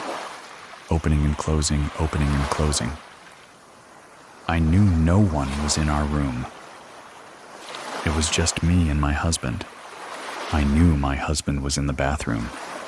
I don't know how I knew that, but I knew that my husband was in the bathroom. I was sitting in bed, and I asked, "Hey, are you not hearing this?" When I said that, I felt something pull my leg. I freaked out. All of a sudden, I felt like someone grabbed both my ankles and pulled me down. When they pulled my ankles down, I lay flat on my back on my bed. When I woke up, I couldn't move. I couldn't move at all. The only thing I could move was my eyelids. I was like, what is going on? I was in the exact same room we were sleeping in. So the first dream took place in the room. When I woke up and couldn't move, I knew I was in the room, and I knew. I could see my husband laying right next to me, in arm's length. All of a sudden, I remember 2 different things or entities. I don't know what they were, but I felt one hand on one shoulder and another hand on my other shoulder. They were holding me down. It wasn't hard, but I could feel them hold me down. The only thing I can remember is them looking, like the Monet painting of the screaming person. All I saw was they were misty, and all I saw was 2 eye sockets and a long face. I couldn't move anything but my eyelids. For the life of me, I just wanted for him to wake me up, because he was right next to me in bed. All of a sudden, I hear both of those entities. In my voice, in my own voice. I felt like they were making fun of me. I felt like they were mocking me. Like, how you can't talk, how you can't talk. I could feel myself wanting to cry. I just closed my eyes. I was praying to Jesus. I was praying to God, Holy Spirit. I was praying to everybody. My dad had passed 3 years prior. So I even called out to my dad like, "Dad, if you can hear me, please." I had called out even to my grandfather, my paternal grandfather who had died in 2012. I was like, "Please help me, please." As soon as I called out to my grandfather, within maybe 10 seconds, I woke up. I was able to wake up. I immediately woke up my husband, and I was like, "I just had a bad dream." I didn't want to tell him everything, because I knew he was dead asleep. So he just comforted me. But I ended up praying for the next 20 minutes, and just thanking God that I was able to wake up from that dream. That was the scariest thing that I ever experienced. I ended up telling my mom at least a year later. She freaked that she was like, "What? Oh my God, I can't believe that happened to you." She totally believed me though. She's like, "I'm sorry that happened to you." I remember the resort that we were staying at was called the Quarter House. It was built in 1830. I know it was really old, and I thought that was really cool because I was like, "Oh my God, we're staying in a fairly old building." I love history of stuff, but I did not think that that was going to happen. I just thought it was cool because it was really old. If I would have known it was haunted, I would not stay because I'm like such a scaredy cat. Even to this day, I have dreams within dreams, but they're not like that, but they're not like that, but where I wake up like sleep paralysis. But I've had dreams within dreams. This happened to me 19 or 20 years ago. I'm 38 years old. I come from a Hispanic family, and we tend to be friends with our cousins because we have so many of them. I would hang out with a girl cousin of mine very often. One day, she invited me over. Her mom had got a new place. I hadn't been there. I took a bus across town to get to this address. When I got there, my cousin was there with her older sister. Right away, they're like, "Hey, glad you're here. We were just about to go to the store. Do you want to go with us?" I was done with the California heat. And I was like, "No, I'll stay here." And she says, "Great. My daughter, she's asleep. Keep an eye on her. We're just going to go to the corner convenience store. When we get back." They leave, and I stay there watching TV. As soon as they leave, the door closed. The little girl sits up and starts asking me over and over again, "Where's my mommy at? Where's my mommy at?" I would answer her every time. It's almost as if she just didn't hear me. Speaking to her, and would continue to ask. After a while, I just figured, I'm just going to watch TV. Sit here, little girl, still asking me the same questions. But it could have been 15 or 20 minutes. I hear the metal door, it swings open. Makes that sound that you hear on these doors. Then I can hear the wooden door swing open. Then I hear my cousin. She's laughing, as if they're joking. She says, "Ha, Joanna." I hear what sounds like a plastic bag landing on a wooden table. The exact sound you hear of a cheap corner store bag. I look at the little girl, and I respond to her. "Your mom's home." I walk into the kitchen. There's absolutely nobody there. The doors are closed.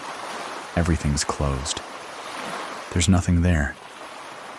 I walk right back to the room thinking, what did I hear? What's going on? The little girl's still sitting there, but now she's staring at me. She starts asking me all over again. Where her mommy's at, she's probably asked me 15, 20 times where her mom's at. In the same tone over and over again. A few minutes later, I hear the wooden door rubbing across the floor. I hear my cousin again laughing, and I hear her say, "Ah." F in Joanna. I hear the bag with the soda hit the table. I'm too scared to get up. I sit there for a minute. I'm not saying anything to a girl. She's still asking me for her mother. All of a sudden, my cousin pops her head around the corner. I jump up, run to the kitchen, and I tell her, I heard that you guys came, but you weren't here. Both my cousin and her older sister just staring at me, like it's not a big deal. After I tell them what happens to me, they tell me when my mother gets home, we want you to tell her what happened to you. An hour or two pass. My aunt gets home and she's not surprised. She starts telling me that when she first moved into that house, my aunt, at that time, she was a single mother.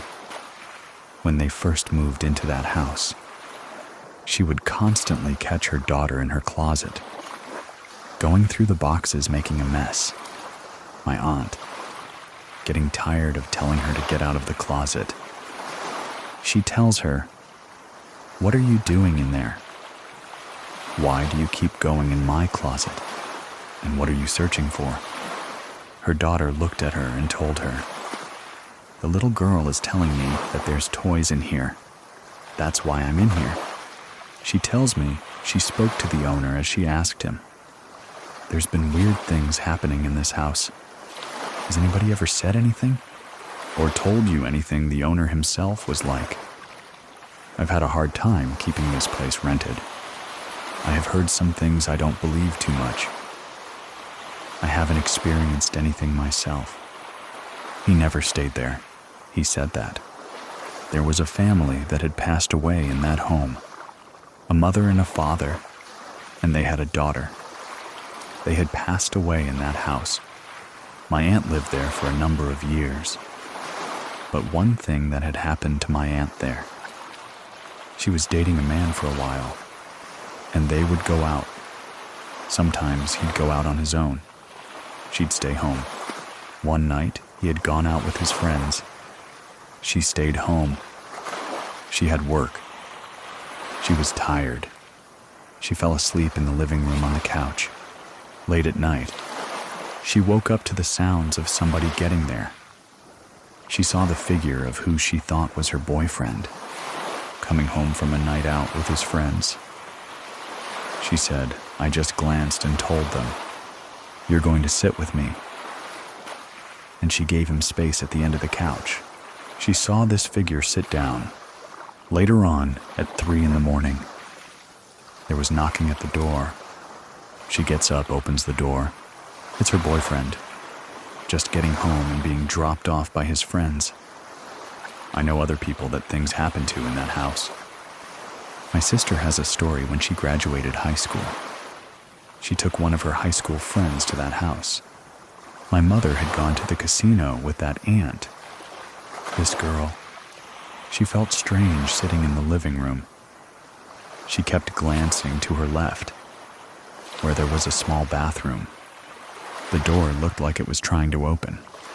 She couldn't hear anything, but the light was on, and then it was open. When she glanced back, the door was still open, but now there was a doll sitting on the sink, and face out of the bathroom. A lot of our family have known that things were happening at that house. I talked to one of my other cousins before I did this interview, and he was even like, "Yeah, everybody that's been there knows that. There's something weird going on at this house. Everybody doesn't experience the same thing there. But everybody there says that they can feel something there, watching you. You get this feeling as if something's waiting. It's waiting to do something to you. After that happened to me, I would feel uneasy in there.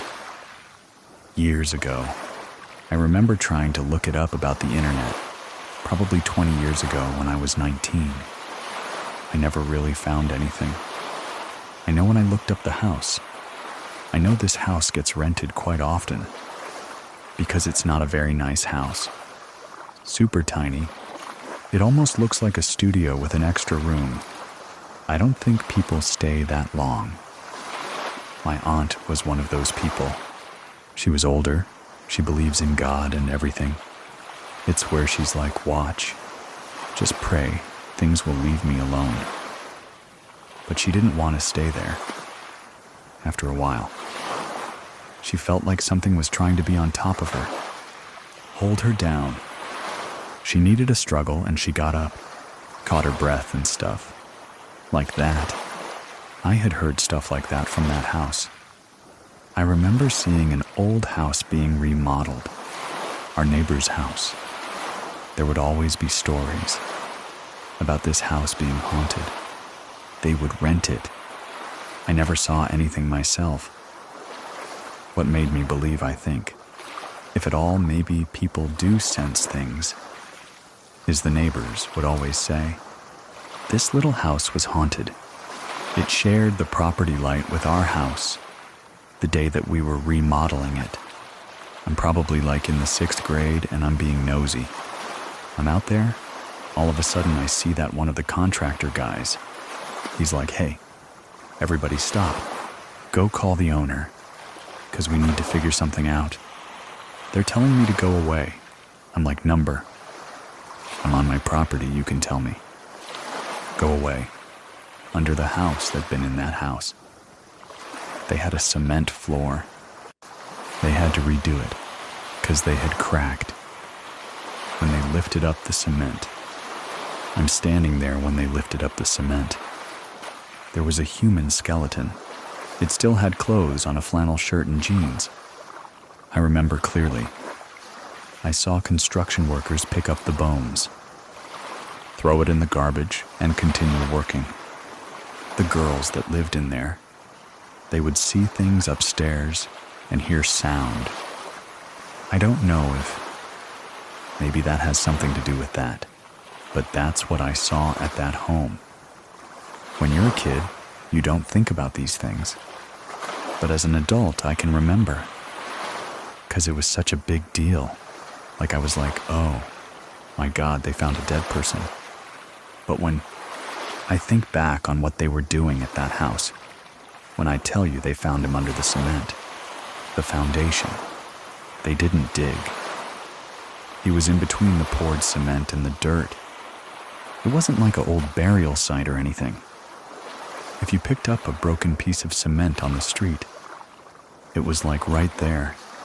I remember seeing hair. It was old and it bunched up, almost a red brownish color, like bronze. That's what I saw. So it was like the skeleton that's still. It had hair there. It had a flannel shirt on, obviously all beat up and the colors faded. But the jeans, I guess I don't know. I remember seeing the jeans. You think stuff like that would fall apart. They had holes in it, but it was still pretty intact. I remember him reaching for the leg. I had jeans on, but when he pulled, the bones that you have in your waist area, you can see them separate. The long leg bone was still in the pan. So then, they had to pick up the bones individually and throw them away. I remember looking up that. But later as an adult, I didn't know when that house was built, even where to start looking to even think anything. But how many more people are under cement slabs somewhere? This house was on a corner lot. My aunt owned this property. These are older neighborhoods in Fresno, where you had more land. At some point, my aunt, or whoever owned the house before her, they had built a small studio apartment right behind her house and to the right. They built a 2-story, 2-bedroom. It was shaped like a little square. They had built that there. One of my other aunts was staying in the house, right behind her, and they were renting the 2-story one. The reason why they had lifted the floor was because apparently the foundation of the house wasn't sitting right anymore. There were cracks on the walls. The house was shifting, I guess. They had to pour pour the cement on the base floor of the house, rip up the old stuff and throw it away, and then pour new cement. I remember in their living room right there, where they'd sit and watch TV all the time, was where that crack was. And that's where the body was under that crack. The foundation cracked where that dead body was. Up next, be sure to check out my other podcast called Scary Story Podcast. And if you're into more historical and mysteries, stuff like that, be sure to check out Horror Story. I'll see you over there if you want to support the show. Head on over to Scary Plus, calm as always. Thank you very much for listening. Keep it scary, everyone. See you soon, everyone. See you soon, everyone. Please listen to the story, Our Home on Cursed Grounds. The house that we were living in was built in 1946. Strange, weird things were happening. From my grandfather all the way up to me. My grandfather, he was the first one to experience stuff. He was full-blood Cherokee Indian. So he was all about the native, the tales. His first experience, he was in the army. He would go outside, do the perimeter check. And he said one night, when he was close to the alley, he saw this dog that didn't have a head, but you can hear a bark. At the same time, he sees this dog. Something from under the ground wraps around his legs and does not want to let him go. So he started praying in Cherokee. He was a prayer warrior, for sure. It eventually let him go, and he went in the house. That was the very first incident he had. My aunt had a lot going on with her too. She said that she saw him in the yard walking around, and she called out to him. He wouldn't answer. She finally said, "Dad." And when he turned around, he had laser red, glowing eyes that looked at her and then looked away. And she ran in the house and my grandfather. He was in the house making a sandwich in the kitchen when my aunt was around 12 years old or so. It was about midnight or something like that. So it was dark, it was really late. He said that he saw something carrying my aunt. I don't know if it's a demon or if it was. Whatever it was carrying my aunt. My grandfather, he asked, "Who are you?" He was a medicine man also, so he was never afraid of things like that. He was our ghost buster, if you will. He asked it, "Who are you? What do you want with my daughter?" Whatever it was, that thing got spooked from my grandfather. He said, "You need to leave. You're not going anywhere with my daughter." Whatever it was left did not come back to that house. Anyway, my grandmother, she used to work at a daycare center that was like down the street from the house, and my aunt, she would help her. One night, she had sent my aunt back to the house to go get some extra towels and extra bibs to bring back to the daycare center. My mom was out with friends. My uncle was out with friends. The only person that was in the house was my aunt. When she went there, she went to the room, was getting towels and bibs. When she looked up in the mirror, there was some tall thing standing behind her and put its hand on her shoulder. She said that the hand looked like it had very long, talon-like nails. She couldn't move. She said it was really cold. She looked down and looked back in the mirror, and it was gone. She tried to get out of the room. The door wouldn't open, like it was locked, but from the outside, and there was a lock on the inside, but not on the outside. She heard my uncle come in, and she thought that my uncle was playing tricks on her, because that's what brothers do. He let her out, and "I just got here. I don't know what y'all. I just got here." That was it for that night. She went back to the daycare center with my grandmother. I've always been able to see things. Even when I was a little kid, My grandmother had a grandfather clock. That had the glass door with pendulum. My cousin, my uncle, my aunt were staying with us for a little while. The adults got the rooms, and the kids. Of course, I made a pallet on the floor in the living room. Sometimes I couldn't sleep, actually. That was a lot of the time I couldn't sleep. I would be up and just looking around. And when I was about 4 or 5 is when this happened. And it kept happening like all the time. I would see this lady in the pendulum area of the clock. She was like a Victorian lady, like she had the big poofy bun on top, and she had a Victorian lace dress that would button up all the way up the neck. She would always stare at me and smile. I remember one night, it was always between 2 and 3 in the morning. She actually held her hand out to me. She only did it one time. I don't know what that was about.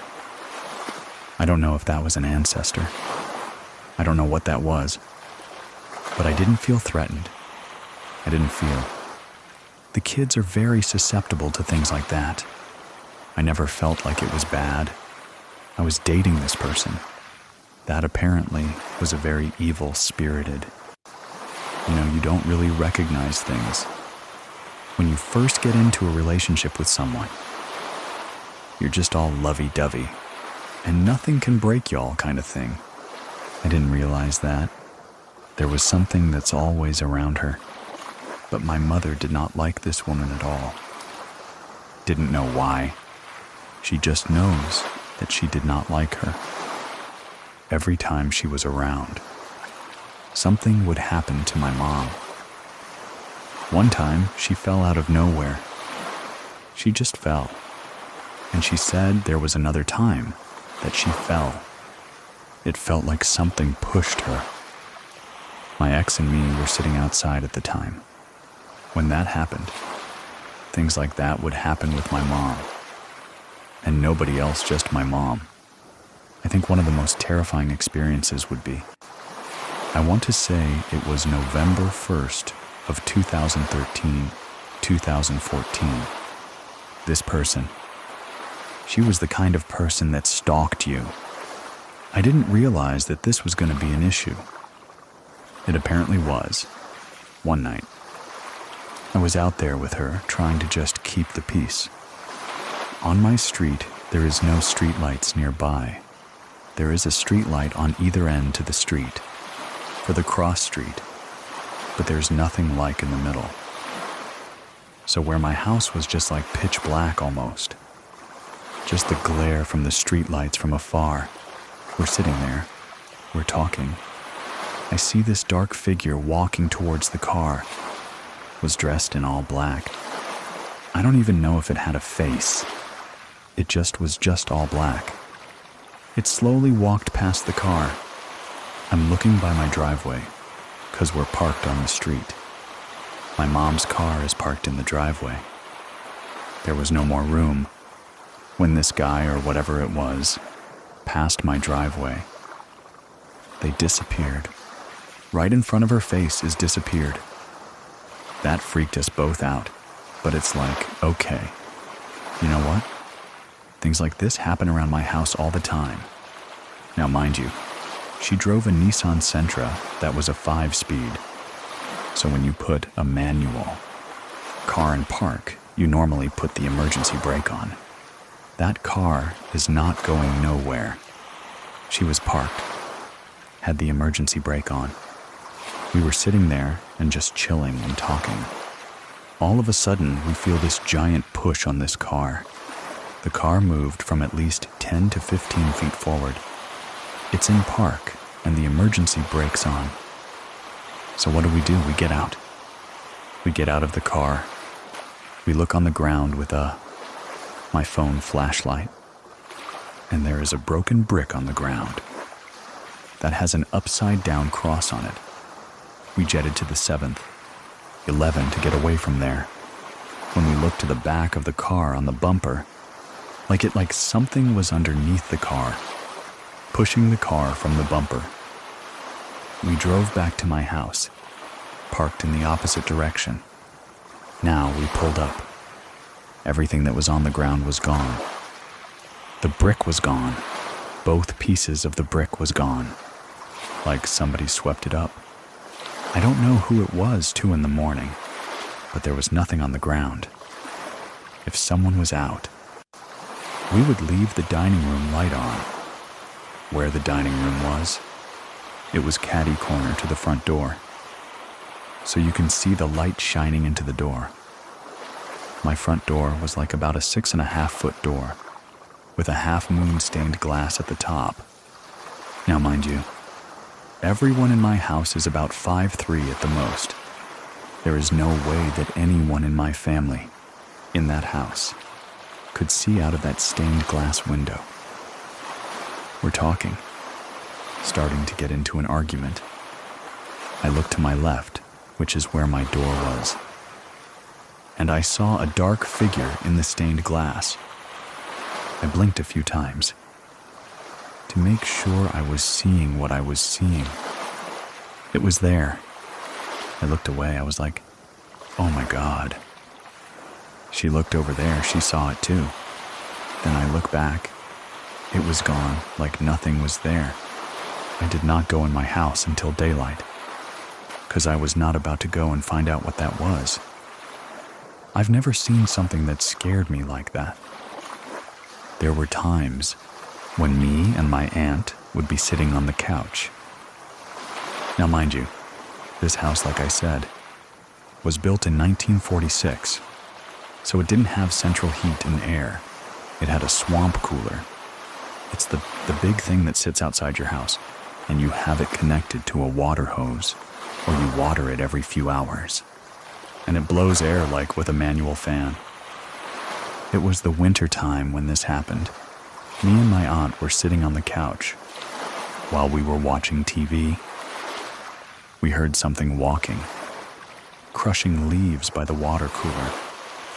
There was this very demonic growl. That happened outside that night. And then we moved to the other couch. There was also demonic growling behind the couch. I had an ex that I was with at the time. I woke up, I want to say it was like 2:30. Something like that, about 2:30. I looked over, her back was facing me. Her room is pitch black, no lights.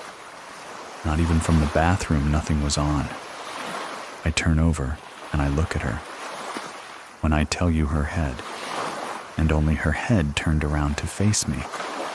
When she faced me, her eyes opened up and they were the same red, glowing eyes in my father had in Dallas.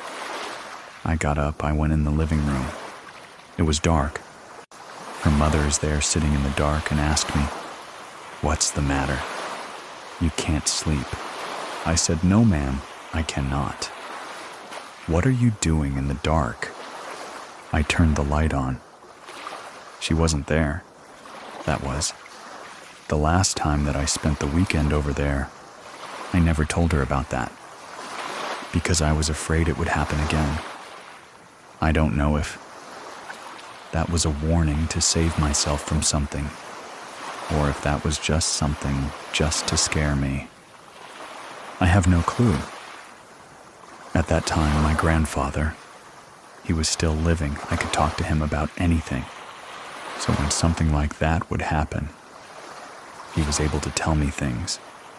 He was telling me that particular incident with the glowing eyes, there's someone trying to keep you away from her.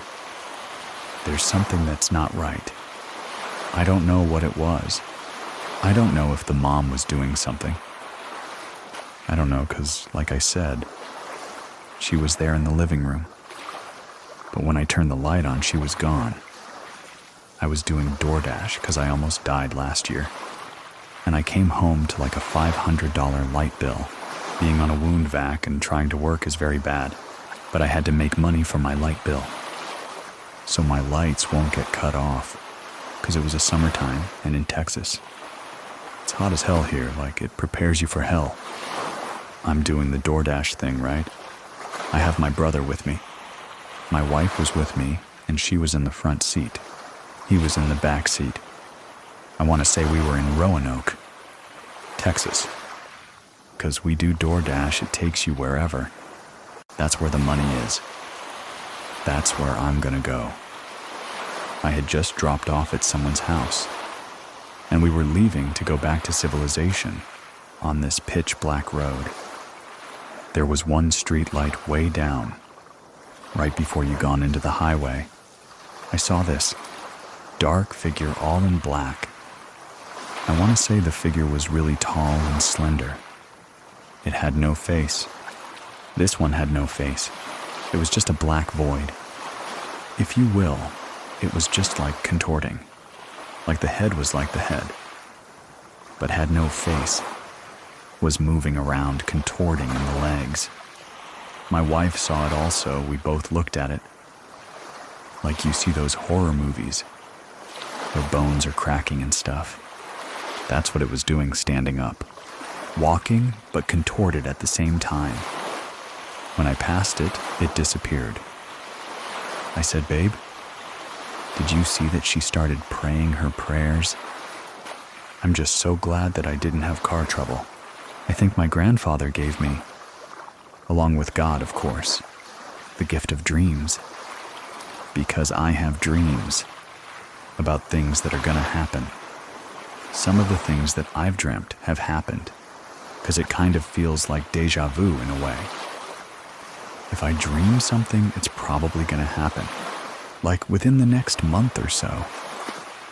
I guess the warning dreams, maybe premonition dreams, look like that. I've always been very cautious. My grandfather, he always said, if you see something, something follows you. You just walk away. That was always a rule of thumb with us. If we see something, just walk away. Just pretend like it's not there. Pray it'll go away eventually. My grandfather, he raised me from 6 to 18, so I lived in the trailer park with him. And my step-grandmother. That night we were having a Halloween party. It was late, we decided to go for a walk on the Trinity River Bridge. Now at that time they had blew up half of the bridge because they were repairing it. So there was like a giant space in between one end to the other. That night we all decided to go out there, chill out for a little bit. It was like midnight. Where the bridge is, it's woods on both sides, like woods and the river. We're there, we hear something. We like, okay, we're leaving. We're going back. We started walking back, and all of a sudden, you hear rustling in the bushes again. Then it moves to the other side, and it goes back to the other side, and goes to the other side. We ran back to where the party was, 'cause, yeah. No, it was Halloween. It was the weekend. We were sitting outside in my friend's house, and all of a sudden, one of my other friend, like freaked out, he ran like he made a beeline to the bushes. He stayed in there for a little bit. Some other friend went to go get him. And something happened to him in those bushes. Because when my other friend had brought him out, he had to hold him up with his arm around his neck and hold him up and walk him back to the house. He had his head down while he was walking to the house. When he looked up at me, and only I saw it, he had the same red, glowing eyes. Fast forward a few hours later, everything calms down. My friend's window curtains was open. I took a picture of the boys, sitting in front of the window. Now, when I took this picture, it was the 3 boys, and then for whatever reason, my friend had a digital clock that stopped working. Like it started blinking. It was blinking 11:34 upside down. 11:34 upside down spells. Hell. Okay, I take the picture. Everything's good. A few days later, I get to develop the pictures. That picture that I took of the 3 of them had the clock in the picture that said hill. And there was somebody's face in his window. The guy had been about 6'2". Arumune. I don't know if it was somebody just being a peep, and Tom or what, but I know that when I looked in the lens. Taking the picture, there was nobody there but the 3 boys. A couple died in our house. It was an older couple. Now, I don't know if they are the ones that are haunting it. I'm pretty sure it's gotta be something more demonic. Because demonic growling.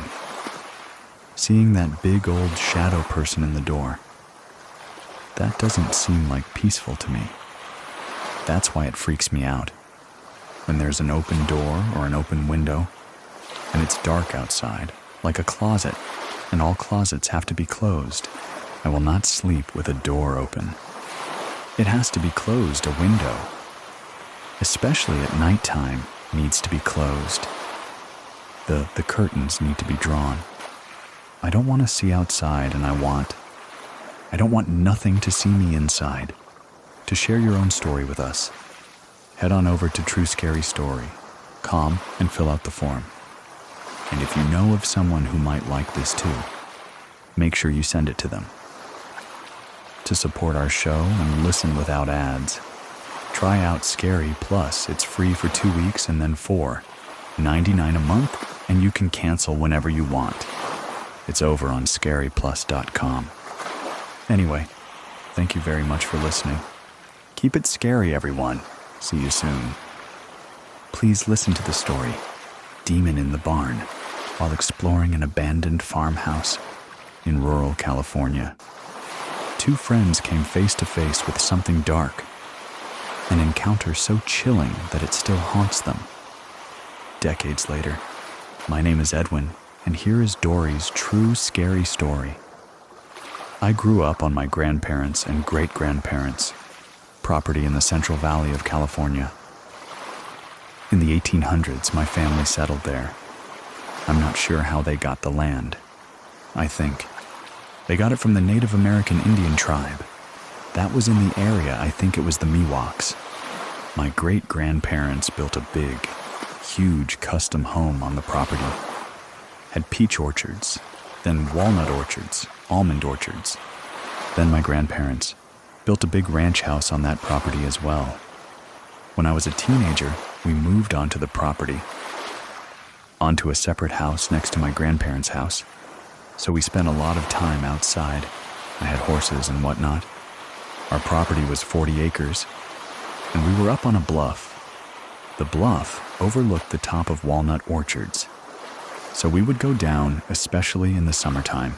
We'd either ride the horses or walk, and we'd take this one road that went straight down, of almost a mile, and our property ended at the river, to a day where this story comes into play. This summer, my friend and I, we were going to walk down there just killing time. We usually went to the east. This time I said, let's go to the west. Because last week, when I was with another friend riding our horses, I rode past this old house that was sitting back off the river, off the road. You could tell from the road far away it's abandoned. I said, let's go check it out, see if there's anything cool there. So we start walking down there. It's a small little white wooden, 1-bedroom little square house. Immediately behind it is a very large wooden barn. It was clear that this house was probably built like in the 20s, turn of the century. It's an old, dilapidated house. It's in the middle of nowhere. There's just, for as far as you can see in any direction, it's just orchards. So as we were approaching it, we were being kind of quiet because we didn't know if there were. Like any other random people out there. We were just 2 girls. So we wanted to be careful that we weren't going to bump into some scary dudes down there. So we kind of did a big circle around the barn in this house to make sure nobody was there. And we were quiet as we were doing it. This barn is massive, huge barn, the size of a 2-story building. But there was no second story in it. It was just really high rafters. The doors to the barn were slid open. There was probably maybe a 5 or 6 feet space between the back wall of where the house was and the back wall of the barn, and the barn was totally intact. There was nothing wrong with it. It was that thing was solid. The house, on the other hand, half of the walls, one half of the house. There were no walls left. Trees had crashed into it. Branches, the leaves were everywhere. The front part of it was intact. But the back wall of the house and the back, right side of the house, the walls were gone. But you can still see kind of the footing. 3/4 of the wall will still stand. We go around to the back of this barn as we were making our loop around to make sure no one is there. There's an old tractor, completely covered by the weeds and dry grass, 20 feet, 30 feet away from the barn behind us. As we're facing these barn doors, we're looking inside of it. You could tell it's not used anymore. There's cobwebs from ceiling to floor, dust motes floating through the air. It was late in the afternoon, sun shining through. Everything is covered in this real fine layer of dust. It's clear no one uses this barn. On the right-hand side of the barn, there was like a workbench that just had odds and ends of stuff that people just never used anymore. Old tools and cans and bottles, suitcases. Not a whole lot of stuff, but it was. There was nothing really of any value over there. On the left-hand side of the barn was big railroad ties. Those heavy wooden railroad ties. Probably 20 or 30 of them. But it probably took up. Like 15 feet long by maybe 4 feet high. They were just stacked, not very neatly. You could tell they'd been there for years and years. And years, cobwebs all over them, hay all over them, dust, and there were barrel hoops thrown on top of them, and pieces of wire. It used to be maybe a grape vineyard that was in the empty fields that were around us. They also had peach orchards down there, so there was a lot of old orchard equipment, wooden things and metal rings and wire. And then, at the back, left corner, all the way up to, actually, the whole back wall of the barn, was hay bales that had fallen apart and were just piled up there. It was probably 5 feet high, by maybe the width of the house. There must have been tons of bales of hay there, that fallen apart over 10 or 20 years, and it's just laying there covered in dust, covered in cobwebs. So as we walk through, we're kind of breaking through a few cobwebs, and I'm afraid of spiders. So I'm giggling about, I don't want to see any spiders. And we walk around and we're looking. Maybe we'll see some old, cool tool, or some old, cool bottle or something interesting. Fun old antique. What not to take with us. We walk around in there. We don't see anything of interest. And we walk back out. We go around to the front of the house. On the front porch is a whole bunch of old, abandoned washers and dryers. And from probably the 50s. As we get into the main part of this little square house, we walked into where there used to be a wall. But there was no more wall there. It was only about 2 feet high, like the foundation. And the bottom part of the wall was there. My friend goes in, and as we walk into the house, if we were standing in the dead center of this perfect square, we were both looking at the back wall of this barn, because there's no wall there to the house. The wall of that house was gone. To the left is a kitchen.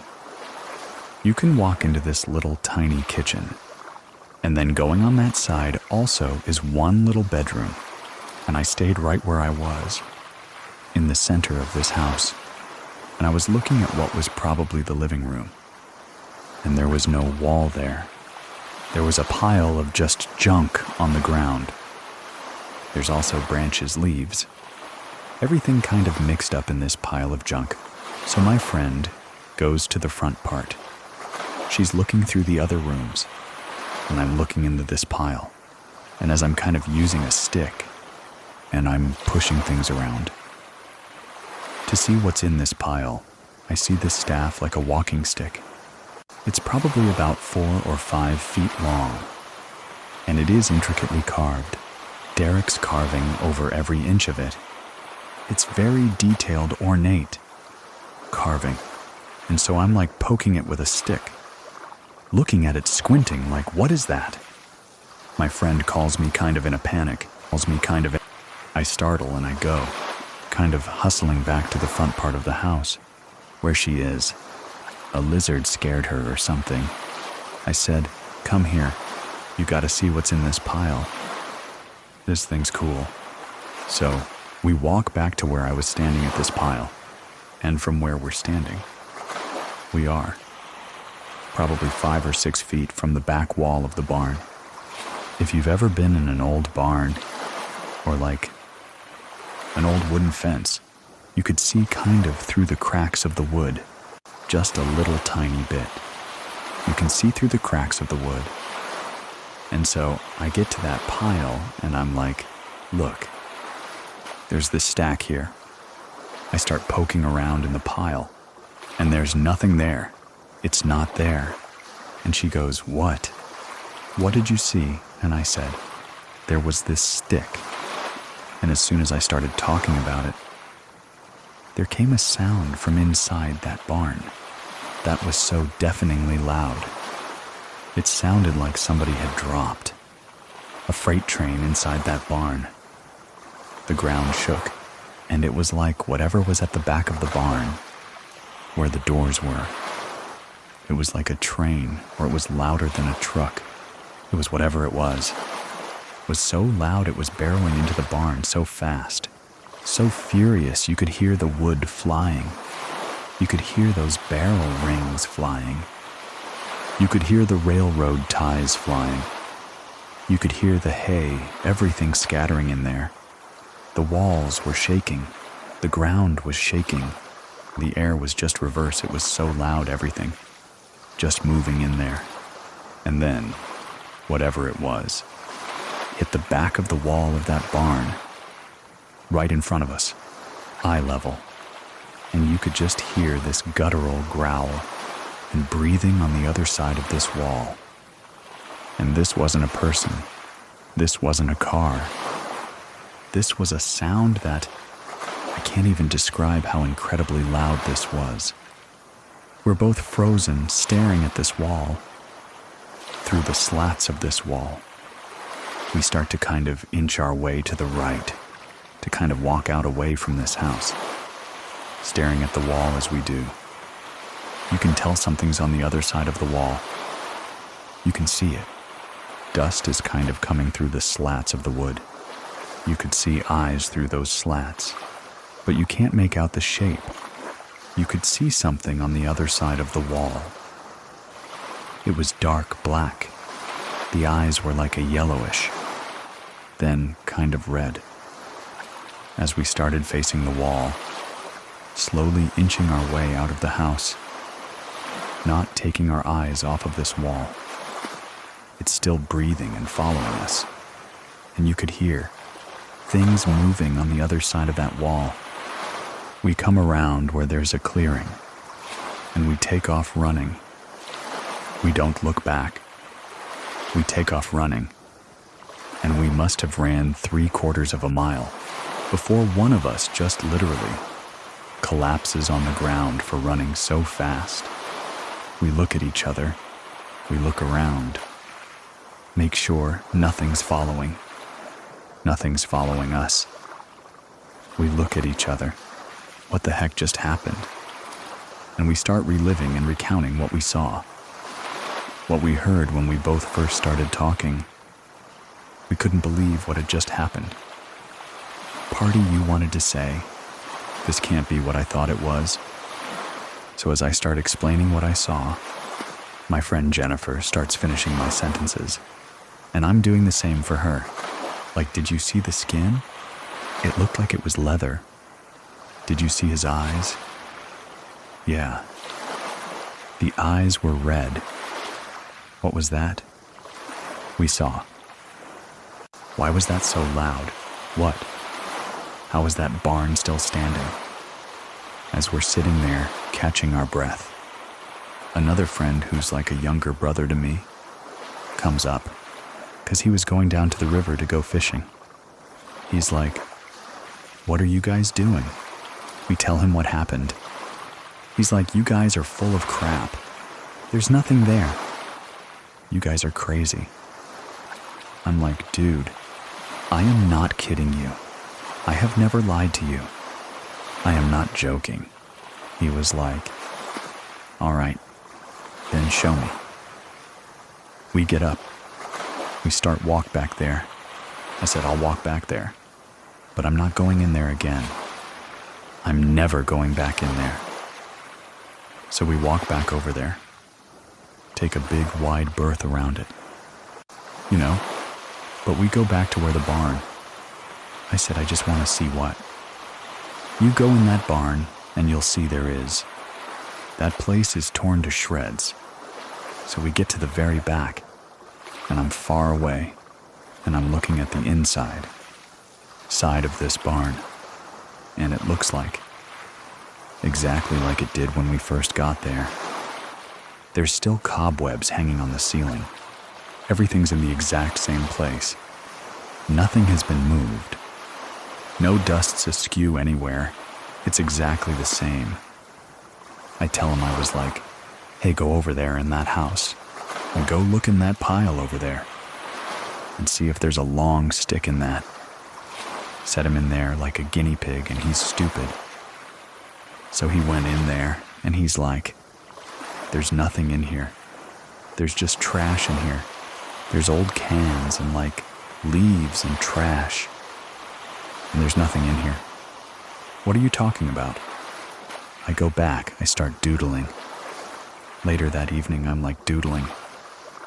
Like, I can't picture the images that were on that stick, but I've never seen anything like it. Later, as Jennifer and I talk about that years later, and for days after that, the only thing I can say to describe what we saw was a demon. I have a hard time telling the story to people, because no one's going to believe you. But at that time, I didn't watch scary stories. I was raised in a very religious family. We weren't allowed to talk about that stuff, be involved in that stuff. Like, it was not part of my world, part of just my experience. It wasn't something I was looking for. Wasn't anything I was expecting. But I know what I saw. And it was from that point on that it really made me wonder what else is out there. Because I can't explain what I heard and what I saw. Since that time, as an adult, now, it has made me interested in what else is out there. There's something else that goes on in our world. That's more than just, flesh and bone. There's something else out there. So I've been interested in reading and studying, trying to figure out, but a little bit afraid of finding out exactly what I saw since that day. There are very few things that actually scare me. Almost everything else is tangible. You can fight your way out of it. There was no fighting. You knew you were completely powerless to this. That terrified me to my core. To share your story with us, head on over to True Scary Story. Come and fill out the form. And if you know of somebody who might like this podcast, send it to them. Links are in your app and in the description of this episode. And if you want to support the show and listen without ads, try out Scary Plus. It's free for 2 whole weeks and then 4. $99 a month you can cancel whenever you want. Thank you very much for listening. Keep it scary. Everyone, see you soon. Please listen to the story. The Man in the Top Hat. Growing up in a haunted house is one thing, but what if the spirits follow you wherever you go? This is a chilling account of a family tormented by ghosts, demons, and dark entities. My name is Edwin, and here is Chris's true scary story. The earliest memory of anything happening that I can remember is I was probably around 6 years old. We had this house. My grandparents lived there. It was in Virginia, so it was a very, very old house. There was a lot of us. So there was my mom, my dad, myself, my 2 younger siblings, and my youngest brother. Generally, when there is a lot of people in one home, things become very active. You feel things, you sense things, you pick up on things. When we moved in, my grandmother told us that there is a spirit in the house, and my grandmother was involved in a lot of different things like tarot cards and doing readings and things like that. So she was already very sensitive. She would tell us, "Hey, there is a spirit in this house. We call him Angel," and she just wanted to let us know, in case we saw anything or felt anything. I remember never feeling comfortable in that house. I always felt like somebody was watching me. I never physically saw anything, but it was just creepy. I just did not want to be in that house. I didn't like it. I didn't like the way it made me feel. There was this one time that me and my sisters were playing, and we were playing very, very loudly. My grandma, she's in the kitchen. She comes running out of the kitchen, telling us that we need to be quiet because she saw the spirit. She saw Angel.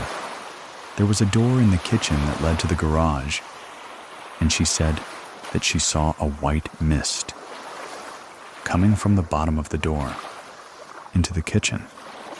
She started screaming like we heard her scream. So she runs into the living room yelling at us. Mind you, my grandmother never yelled at us when we were kids. We would write on her white couch with markers, and she never yelled, so for her to come into the living room, screaming and yelling at us, I knew something bad had happened. So me being my 6-year-old self, I yelled, "I hate Angel. I don't care what Angel says." And then the very next day, I come down with this strange virus. We didn't even know what it was, but I remember being insanely sick, to the point where I was actually admitted into the hospital, and I was in the hospital for 3 days. No doctors, nobody can find anything wrong with me. And I remember my parents talking to my grandmother, and they said, yeah, it was Angel. It was the spirit that had attacked me physically that was causing me to become so ill. My grandma actually told us that the owner of the house had shot himself in the head in the attic. You can only access the attic through the garage. So it made sense when my grandma was saying that.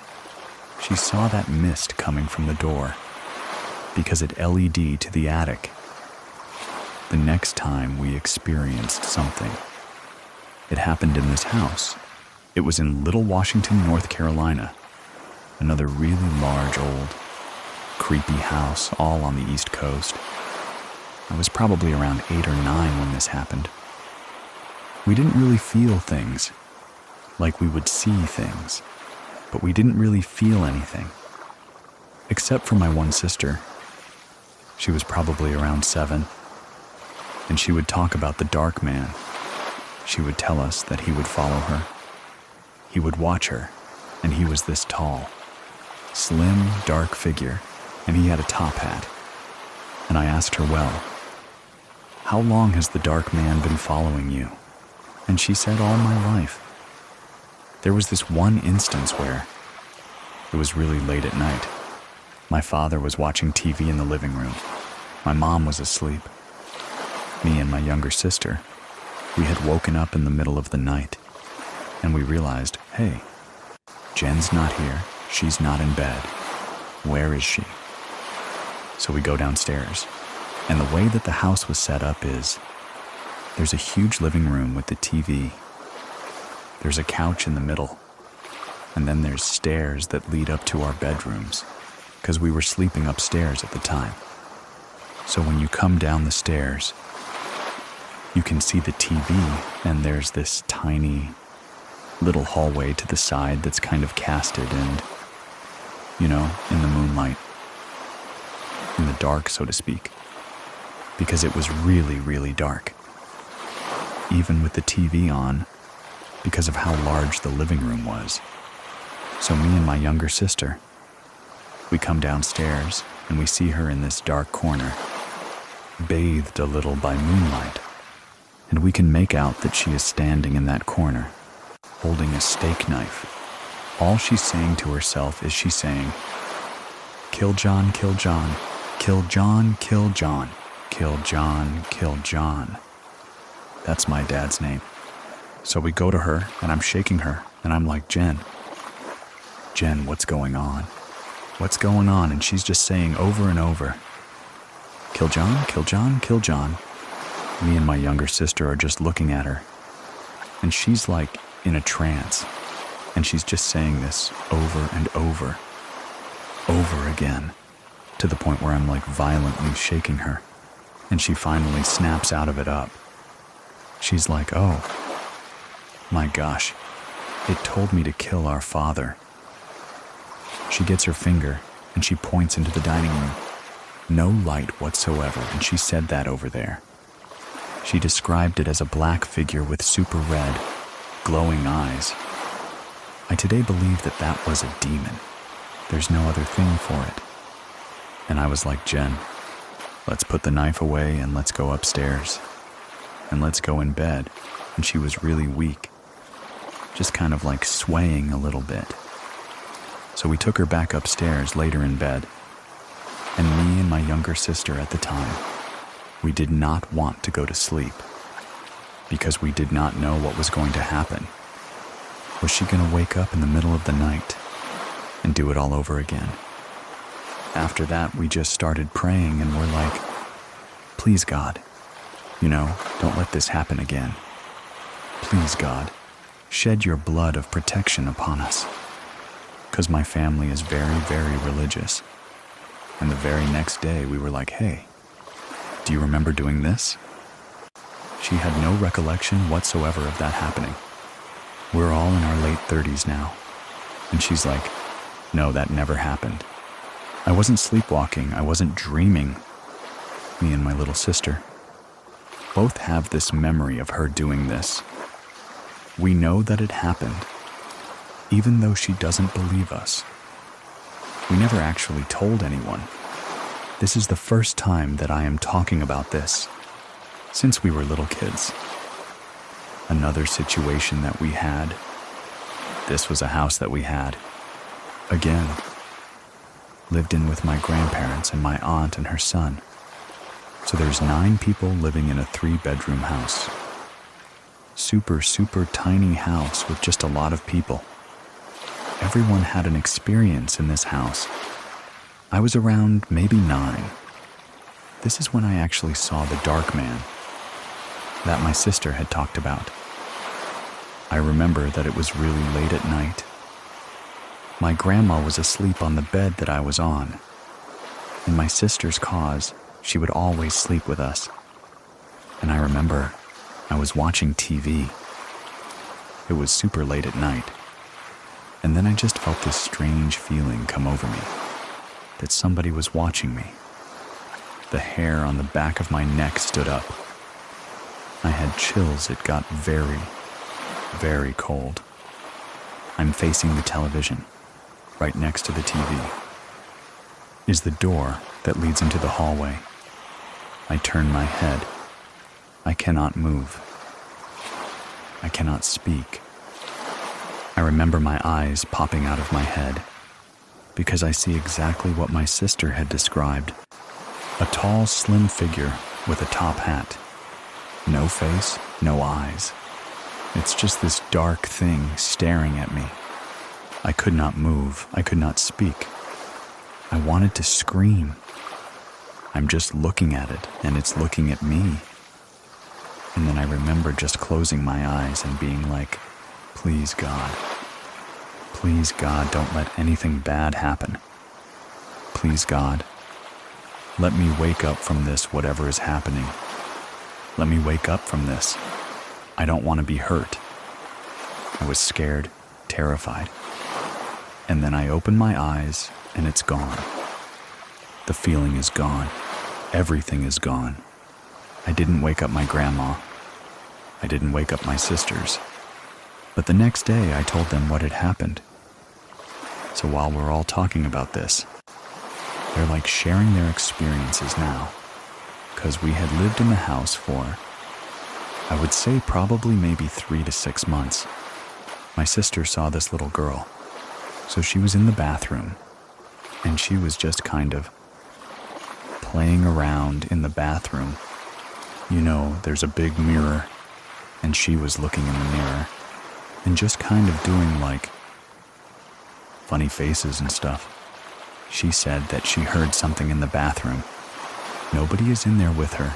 It's just her. This was the same sister that we believe had been possessed. She was looking in the mirror. And then she looks to the side. And she said that she sees this little girl with these curls dressed in early 1900s clothing. It was like a pink dress. And she had these ribbons and tights and these pink shoes. And the little girl was just staring at her. It approached her a little bit. And then she looks back in the mirror at herself. And it's gone. She bolts it. She runs out of the bathroom. We were in the bathroom again. And we were like putting on makeup and whatnot. And my sister was with me at the time. We're looking in the mirror. And we're just kind of playing around.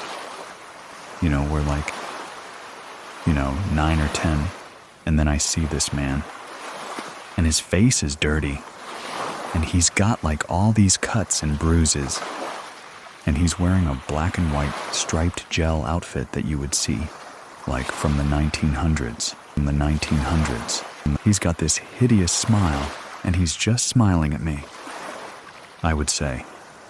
I probably stared at him for about 10 seconds, and then it got really cold. And me and my sister looked at each other, and she was like, you saw something, didn't you? My younger sister and my younger cousin, who also lived in this house, talked about how they would see this clown.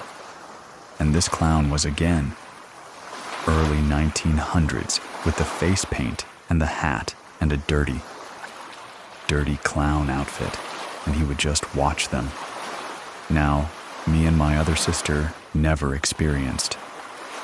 We never saw the clown, but my younger sister and my cousin saw it, and neither of them knew what each other was seeing. We didn't talk about this again until we got older. Later, after we moved out of this house, we found out that there was multiple murders. Around the area, we lived next door to a chiropractor. It became a chiropractor. But it was a very old house that they had knocked down, and 2 people were murdered in that house. We also found out, because we lived on a main road, that there was a bunch of accidents and people jaywalking that would be hit by vehicles and that were killed. We don't know what century it took place in. We don't know if it was the 1900s, but we found out that there was murders next door. There's another house that we lived in, and this is up in Michigan. It was a 2-story upstairs, downstairs 3 bedrooms upstairs, 2 bedrooms downstairs. Very large kitchen is very large house. My grandparents lived there on my mom's side. My cousins lived there. We lived there. There had to be at least 13 people living in this house at one time. We called it the Amityville house because everyone saw something. Every person that lived in that house experienced something. It would get worse.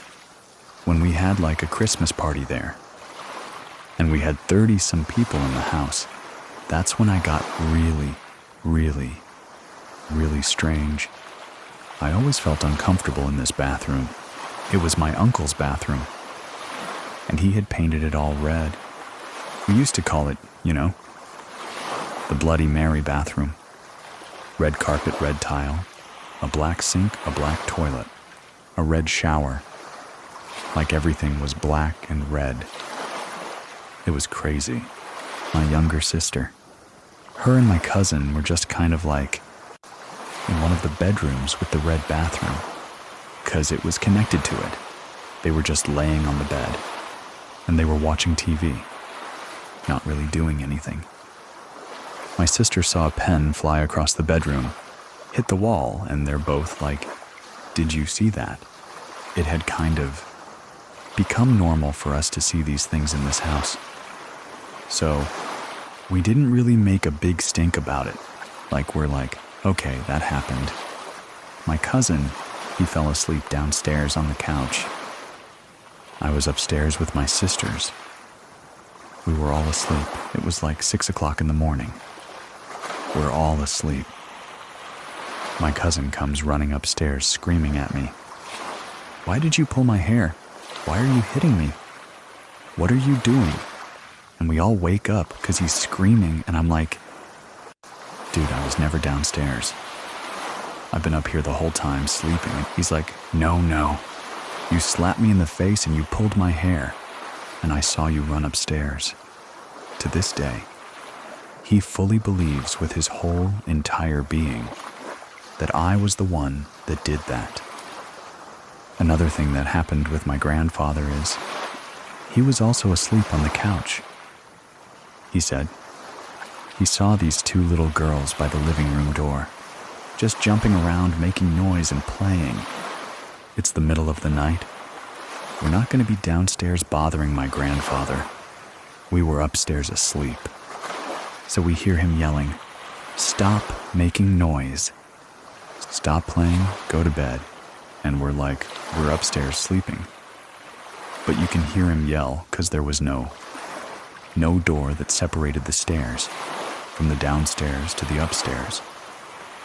And then the next morning he's like, "Why were you guys playing downstairs in the middle of the night?" I was trying to sleep. We were like, "Grandpa, we weren't downstairs. We were asleep. We heard something. We didn't know if that was you yelling at us or not. But we weren't downstairs." And again, this is another one of those things that happened in this house where we were just like, okay, it's the spirits. It's whatever it is that's here is doing that. I was again 16th, 17, and it was cool to smoke cigarettes back then. So I had stolen a cigarette, stole the lighter, and I had nowhere to go but outside. I went through the kitchen to the back doors again.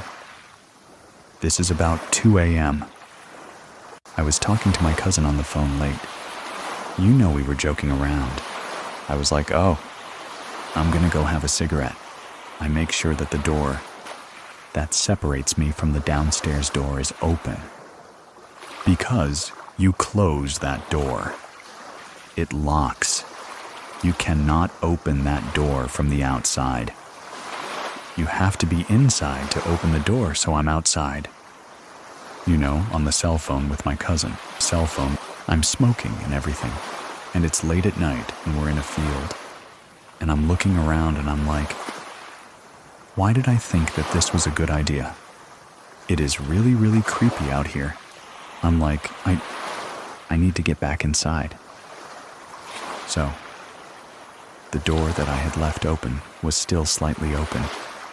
But to my horror, the door that connects to the kitchen to get in is closed shut. So I am jiggling the handle of this door, and I cannot get in. There was no wind. It was a summer night. There was no storm.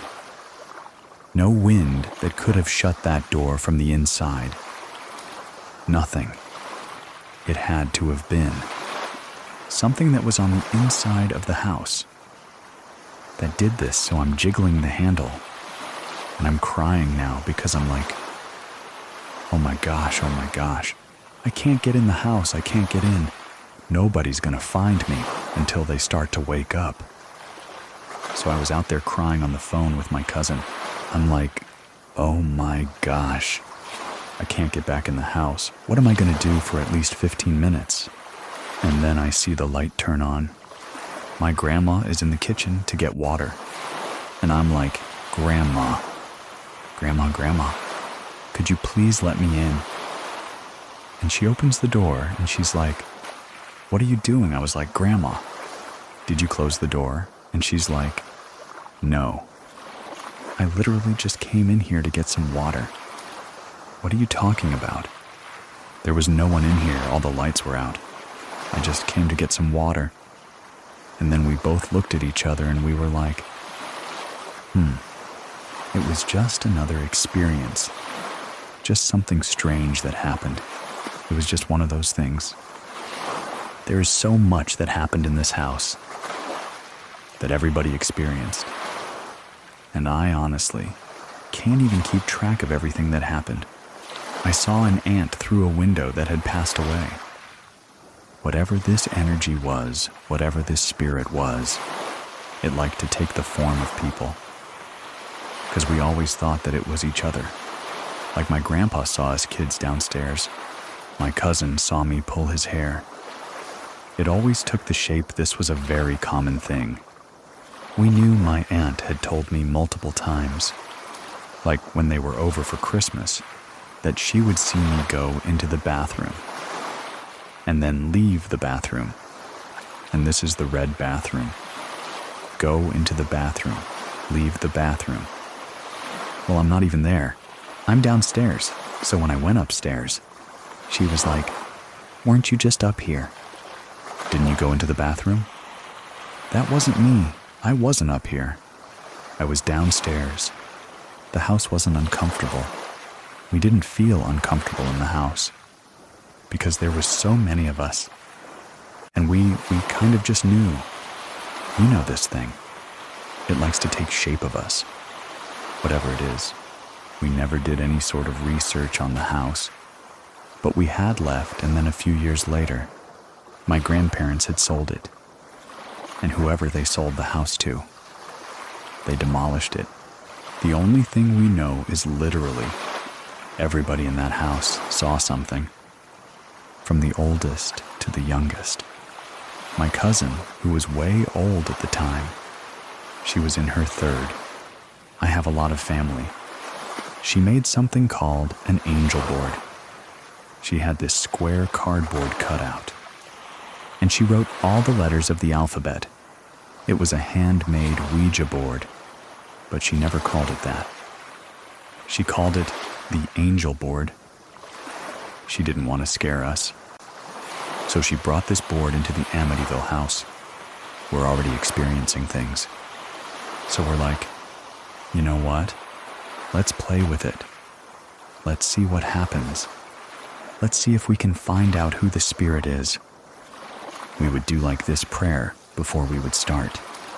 And it goes like, you know, we call upon our guardian angels to protect us and to watch over us and to guide us. We would use this little shot glass where we would all put our fingers on. And we would wait, you know, until something happened. There was this one spirit that would come through. When he was a boy, he was about 15 or 16.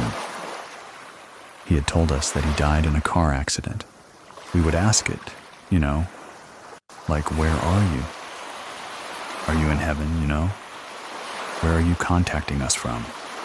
It would always just, you know, say the dark place. The dark place. We didn't know what that meant.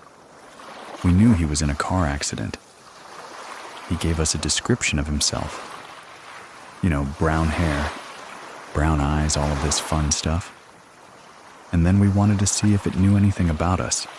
So we would ask, tell me what color shirt I'm wearing right now. And we would all just kind of, look at each other and see if it would move. It would go to pink blue. It would name the colors that we were wearing. And we were all like, did you do that? Did you move it? Did you move it? Everybody was like, no, I did not move that thing. Then we started to ask questions about our future. Are we going to get married? Are we going to have kids? And it told me that my grandfather would die very soon. And it just said, blood disease, blood disease, blood disease. A few years later, my grandfather had diabetes, and he had an infection in his foot that went into his bloodstream, and he unfortunately passed away.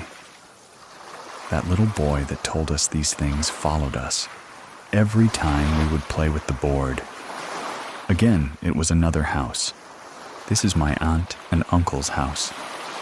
It was a huge house, and this was somewhere in Indiana. We were, 16, 17. We're all over here at my aunt's for Easter. Let's play with the board. Let's see what it does. We brought out the board and we played with it. And of course, that same boy came through. And we were just talking to him. And then once we were done, we're like, okay, let's put the board away. We're all sleeping in this one bedroom. We're sleeping on the floor. It's a bunch of people, all the beds are taken. So we're just sleeping on the floor. So I wake up in the middle of the night. I'm like, okay, I gotta go to the bathroom. The light is off. I walk into the bathroom. It's a tiny bathroom. It's super dark. I open up the door. The mirror is right in front of the door. I'm looking through the mirror and I see this boy. Brown hair, brown eyes. Scratches blood on his face. And I see him and he's staring back at me. I was scared because it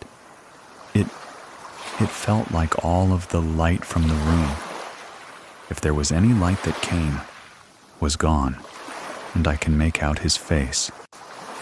The description that he gave us in the board was accurate. It looks just like the kid that we were talking to. He's got this weird smile on his face. I closed the door and I started praying, and I was like, oh my God, please, Jesus, I'm never gonna play with that board again. I'm never gonna do it again. I don't want to see these things. Like, I'm scarred at this point from everything that we've seen. I don't want to see these things. I don't want to feel these things. And I opened my eyes and I opened the door. And I hurry up and turn the light on. And he's gone. Little do I know my cousin, who's sleeping in the next room, is experiencing something with the little boy. She tells us the next morning that she was asleep. She remembers feeling really, really cold, and because she was so cold, it woke her up, and all she said is, she opens her eyes. She's stiff, she can't move. It's like she's frozen. She sees the little boy that we were talking to.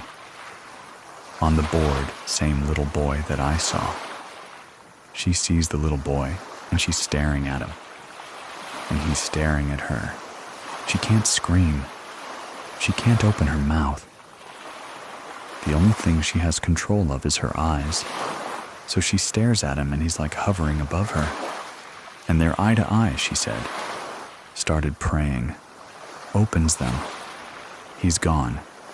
We talked about this the next day. And she's like, hey, I don't think we should play with that board anymore. And I'm like, really? I don't want to play with it either. I have to tell you what happened. To me? And she's like, wait. What happened to you, so we share each other's stories?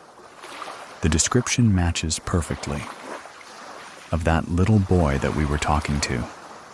He followed us to 3 different houses from that board, and we all swore to God that none of us did this. None of us touched it.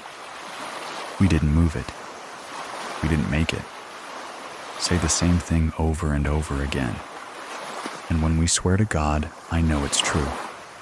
'Cause again, very religious family. I know none of us did that. There would always be the cold, and then the prickly. And then we would experience something.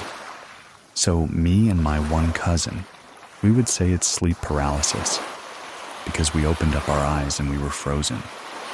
And we couldn't move. It was really, really, really scary. And we talk about it to this day. We agree, you know. It was a demon that possessed my sister. This dark man followed us from house to house. My sister said that he followed her up until her 20s, and she hasn't seen him anymore. We talked about this clown with my 2 cousins, who never spoke to each other about it. Not until we were much older. This thing was always there watching them.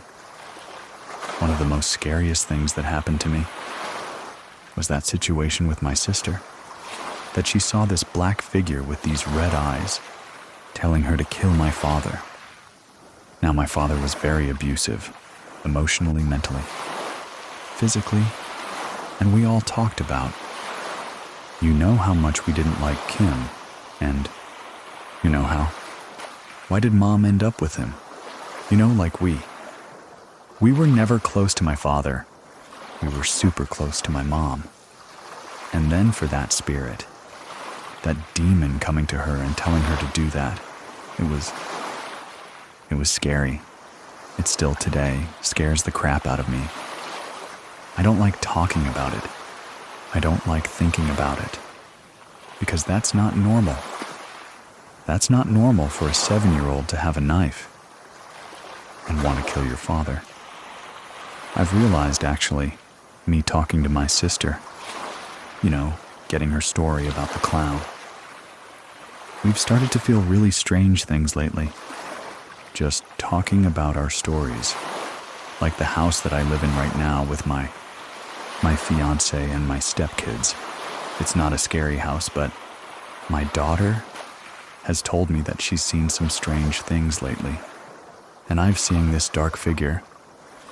I don't know who caused we had a name for him. Dark man, you know. I don't know if it's the dark man or not. But something happened the other night ago. That reminded me of being in that house, with my grandma on the bed, seeing that figure and being terrified. And that happened a few nights ago. The TV was on my bedroom. Door was slightly ajar and it's dark. There's no light and I'm just, you know, laying in bed and I'm trying to fall asleep. And then my eyes go to the crack in the door.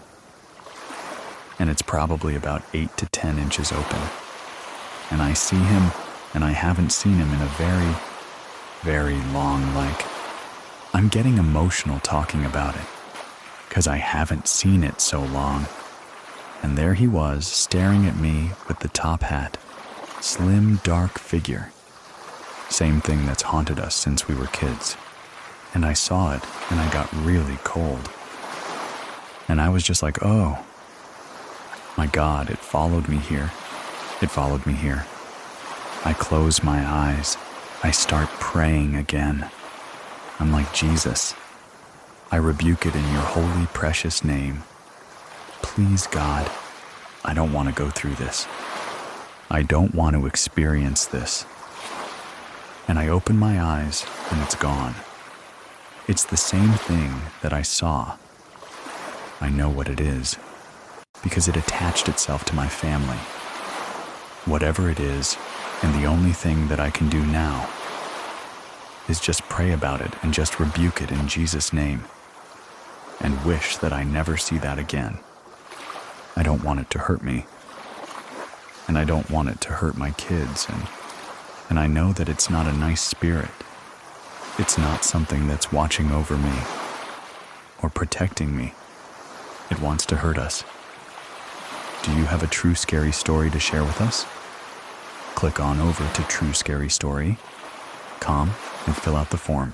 To get these episodes at free and support the show, check out Scary Plus over on Scary Plus. It's free for 14 days and $4.99 a month after that. You can cancel anytime. Thank you very much for listening. Keep it scary, everyone. See you soon. See you soon. Please listen to the story, The Witch Book. A family moves into a beautiful home in San Antonio, but what they thought was a fresh start quickly turned into a nightmare. Don't listen alone. My name is Edwin, and here is Veronica's true scary story. This dates back to August of 2018. My parents had decided to move from Round Rock, which is north of Austin. This happened to be a perfect timing for my younger sister and I, because I was transferring out of community college to a university in San Antonio while she was graduating high school and gonna go to a college in San Antonio as well. It was a beautiful house. It was a 2-story house, all brick in a gated community, which was like super fancy to us. About 6 months into living there, things really started to pick up. Instantly when you walk in, it had like an eerie feeling to it. The first instance is I was in my restroom. You can see the hallway, and it was a pretty long hallway connecting all 3 rooms. I saw my sister walk out, and I said something along the lines like, "Hey, what are you doing?" Earlier, my parents said they're gonna go grocery shopping, and I thought she was going with them, but she didn't reply back to me. I started saying "What are you doing?" but I couldn't see her. So then I started looking all around the house, and when I went outside to go check if the car was gone, and I saw I was home alone, which just really freaked me out. So I kind of brushed off a little bit, thinking, okay, maybe I'm just seeing things tricking my mind. A few months passed by again. So now, March of 2019. It just became super bad, actually. My mom got really sick, which prevented her from working. So she had to stay home full time. My room happened to be right above my parents' room, and so my mom was in her room a lot. And she would tell me sometimes, or text me at least and be like, "Hey, are you home?" I'd be like, "No, I'm in class or doing something." She would tell me she would hear footsteps in my room, sound like someone was walking around, and she didn't think too much about it. She just thought, maybe, yeah, I'm just so bored I'm starting to hear things. And because of that, my dad got my mom a small puppy. He was a month old at that age. He was already starting to bark. At the bottom of the stairs, he was terrified to go up the stairs, actually. He will only go upstairs if one of us were with him. Already that was giving me a sign is something really here in this house? The attic was right above our room. Oddly enough, it was in this hallway. There was an entrance to the attic, and shortly after that, my sister starts to smell something super bad. My dad goes, checks it out. He comes back down, and it's a dead rat. But also, he finds this box. And in that box was a weird book of some sort, which had carvings into it. You could tell there were blood marks on it. You could tell there were. Maybe a piece of bone in there. As well, my mom's kind of superstitious and shows. She was already do not open that. Do not touch it, just go ahead and burn it. But my dad doesn't believe in any of this. So he said, "No, I'm gonna open it." He opens the book. And everything was in Latin, writing, and images and just stuff you see kind of in a witch book. And so it freaked me out. And my sister and my dad was like, okay, Mom is right, let's burn it. So we go in the backyard, and my dad just starts a fire and throws that whole box in there. It almost looked like the flames were starting to turn blue, like it wasn't from this world almost. After he did that, it kind of made the spirits mad a bit. More time passes. One night I was in my room, and I could hear what I thought was my sister calling my name. And I said, hey, like, what's up? And she didn't say anything back. I go downstairs because I was like, okay. I heard her literally say my name. And not just my name, I have a family nickname. And it's only she calls me that. And so I go downstairs, I'm probably getting a snack. And she comes to the front door, and I say, hey, like, Warrant, didn't you just call my name?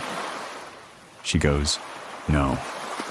I was outside the whole time, and that just freaked me out even more. That's when I really told her what was going on. Because not only did I hear my name, but I saw her months before. So I tell her what was happening, and she just kind of looks at me blankly. And I'm thinking to myself, okay, I'm really going crazy. Well, my parents overhear us in the kitchen, talking about this, and that's when my dad says, oh, we've been hearing things too. They start to tell me that downstairs. When they go to bed, they always close the door, but they kind of stay up a little bit and watch TV, say they've been hearing like footsteps in the kitchen, and they assumed it was us. Well, one night they got scared because that door closed and they hear big footsteps, like outside their door, and it's like a small mini hall that you kind of have to turn into to get to their room. They thought it was one of us, and so they start calling out our names. We didn't say anything back, but they could hear it breathing. Well, he got up, opened the door, nothing. And they scared both my mom and my dad while all this was going on. We were all just kind of keeping this inside with each other, because I think none of us wanted to believe something was going on. So to hear that my mom and my dad and my sister, that we all have been hearing or seeing something, it was just spooky. My parents ended up reaching out to the previous owners of the house, because technically, my parents were renting out the house, and the owners, for whatever reason, didn't want to live there anymore. Well, my parents just reached down. We're like, hey, like, this stuff has been going on. Has stuff like this been happening to you all? When y'all lived here, and they said, oh no, nothing like that happened. But I think you should know this. The man had his mother living with them, and she happened to die in that house, in the room that I was sleeping in. When I find out this information, I think I turned cold. It just confirmed all the things that were happening around in that house to me, especially more towards me, because I feel like I was hearing the most and seeing the most things compared to my family. They also admitted that it was just her upstairs most of the time, so they didn't know what she was up to. But they were here late at night, walking around, talking, and they assumed that she was on the phone. One night, my sister said she was in her room, and she heard what sounded like me going through my stuff in my, like I said, we shared a wall together for our rooms. So if I was going through my drawers, or even turn on the TV, she could hear it. And she kind of just says like, hey, starts talking to me, but I never say anything back. Maybe 5 minutes pass, and she hears more noise coming from my room again. So she really gets up and sees that my door is closed, and was like, hey, like, I'm coming in to check on you. When she opens the door, she sees one of my drawers pull open, right when she opens the door. But when she sees the drawer pull open, she realizes no one's in my room. There is only one instance where we all saw. So, something at the same time. October of 2019. Kid you not, it was Halloween night.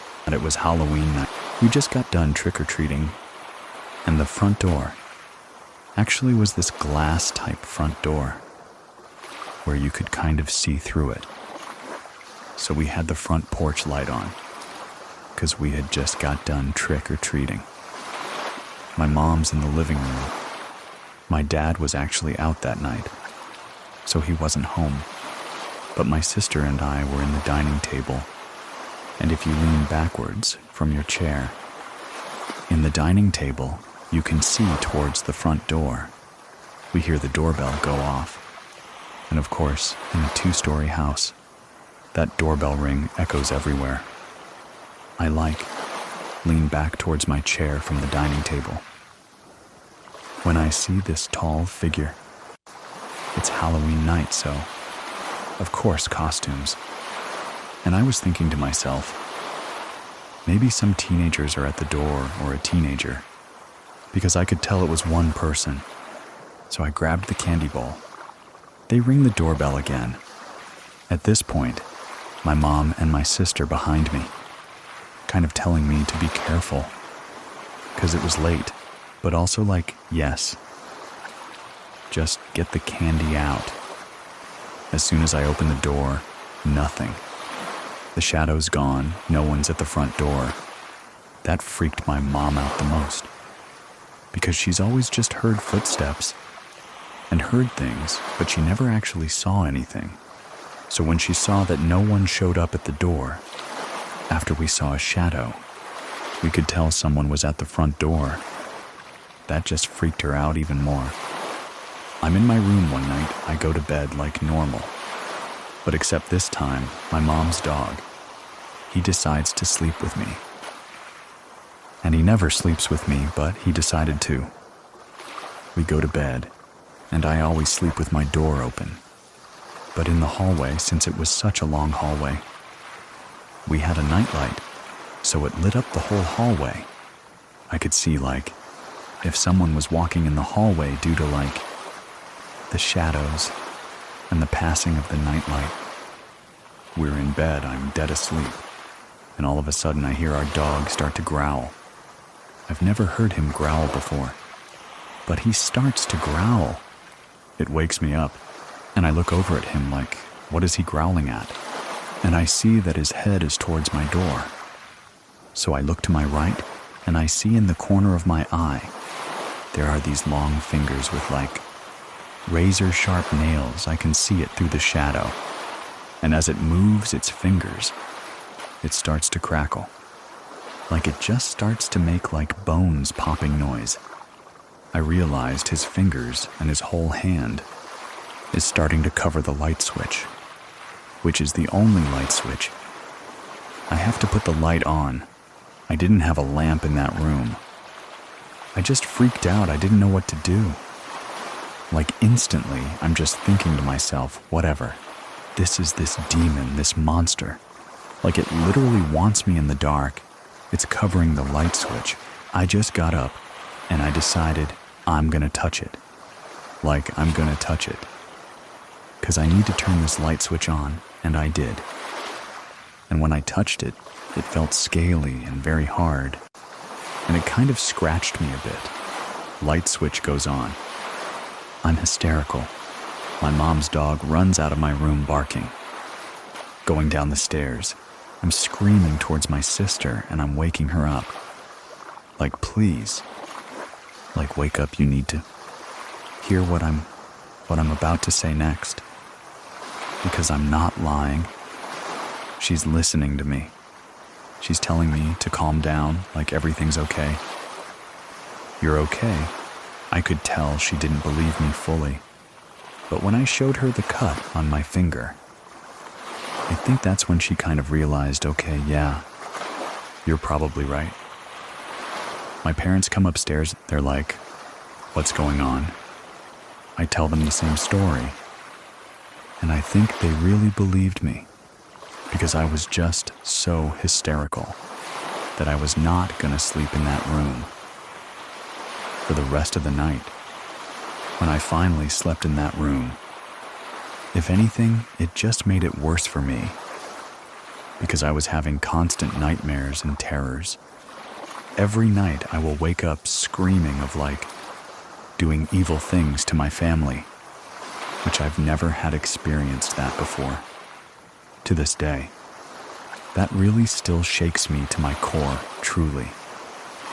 Because I have had previous experiences in the past, I am the most sensitive in my family to hear, feel things, but I've never actually had anything touch me, or me touch it that was the pushing factor for me to get out of the house. I had a feeling this entity was just going to continue to talk to me and play with me because it knew I was the one that could sense, see, and hear them the most out of the rest of my family. So I moved out after that. My parents and my sister both say they haven't heard much or seen anything after that. I was so scared that this entity followed me, really, because I touched it. So I didn't know what was going to happen. Thankfully, I have not seen or heard anything since. But I definitely do get nightmares about it still. Me back in that room. Me just being so still, shaking to my core, feeling I can't move. January 2020. My family decides to move out. And on the last day, my mom, she usually likes to take video recordings of the house, empty just for her records and just to be oh, this was a fun memory. So my dad takes the video instead. He's taking the video around the house.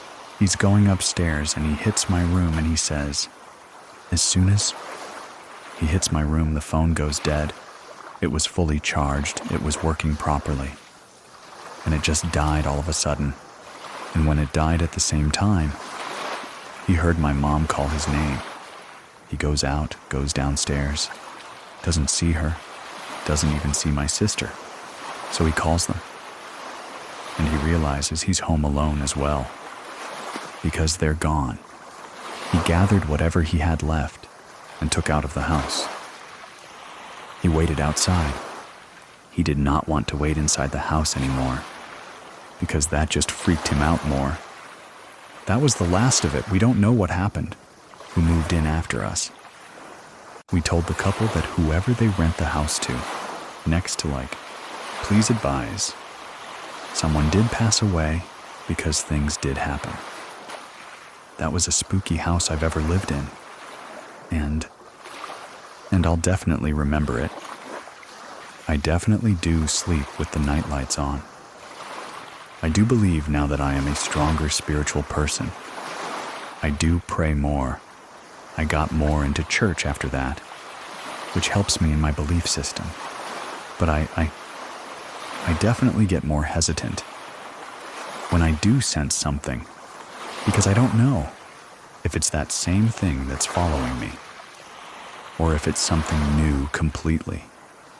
And I hope that I never experience anything like that. Again, you can get these stories without ads by trying out Scary Plus over on scaryplus.com and support our small team behind the scenes. At the same time, and also, please drop 5 stars for us in the reviews for the show, and we'll keep the stories going.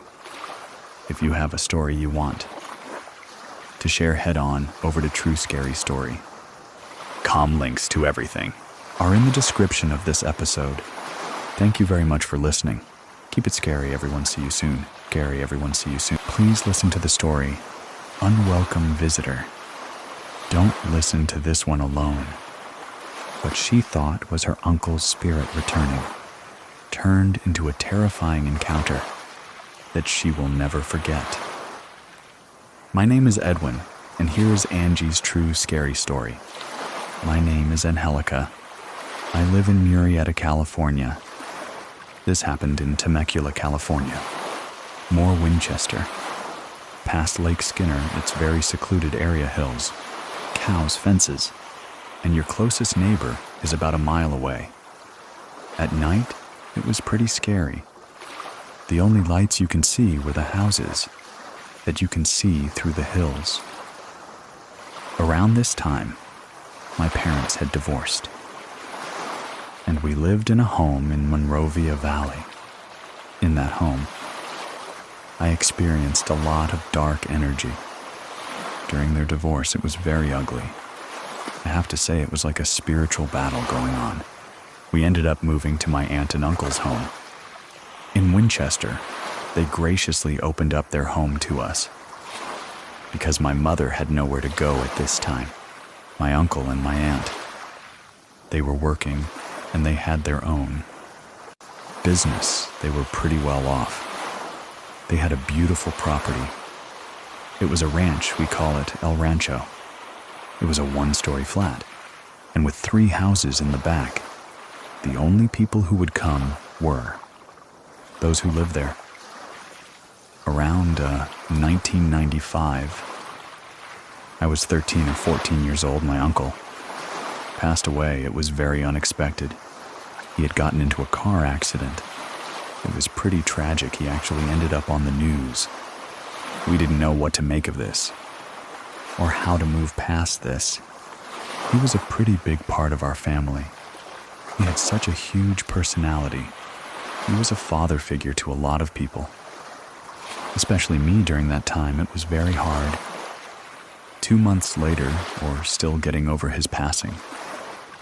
This happened early in the morning. I was sleeping. I heard 3 knocks. It was like somebody knocking on the door. It wasn't fast, it was like a normal knock. The first one was like knock. The second round got a little bit louder. Third round got a little bit louder. I was awoken up by the second 3 knocks. I was just laying in bed.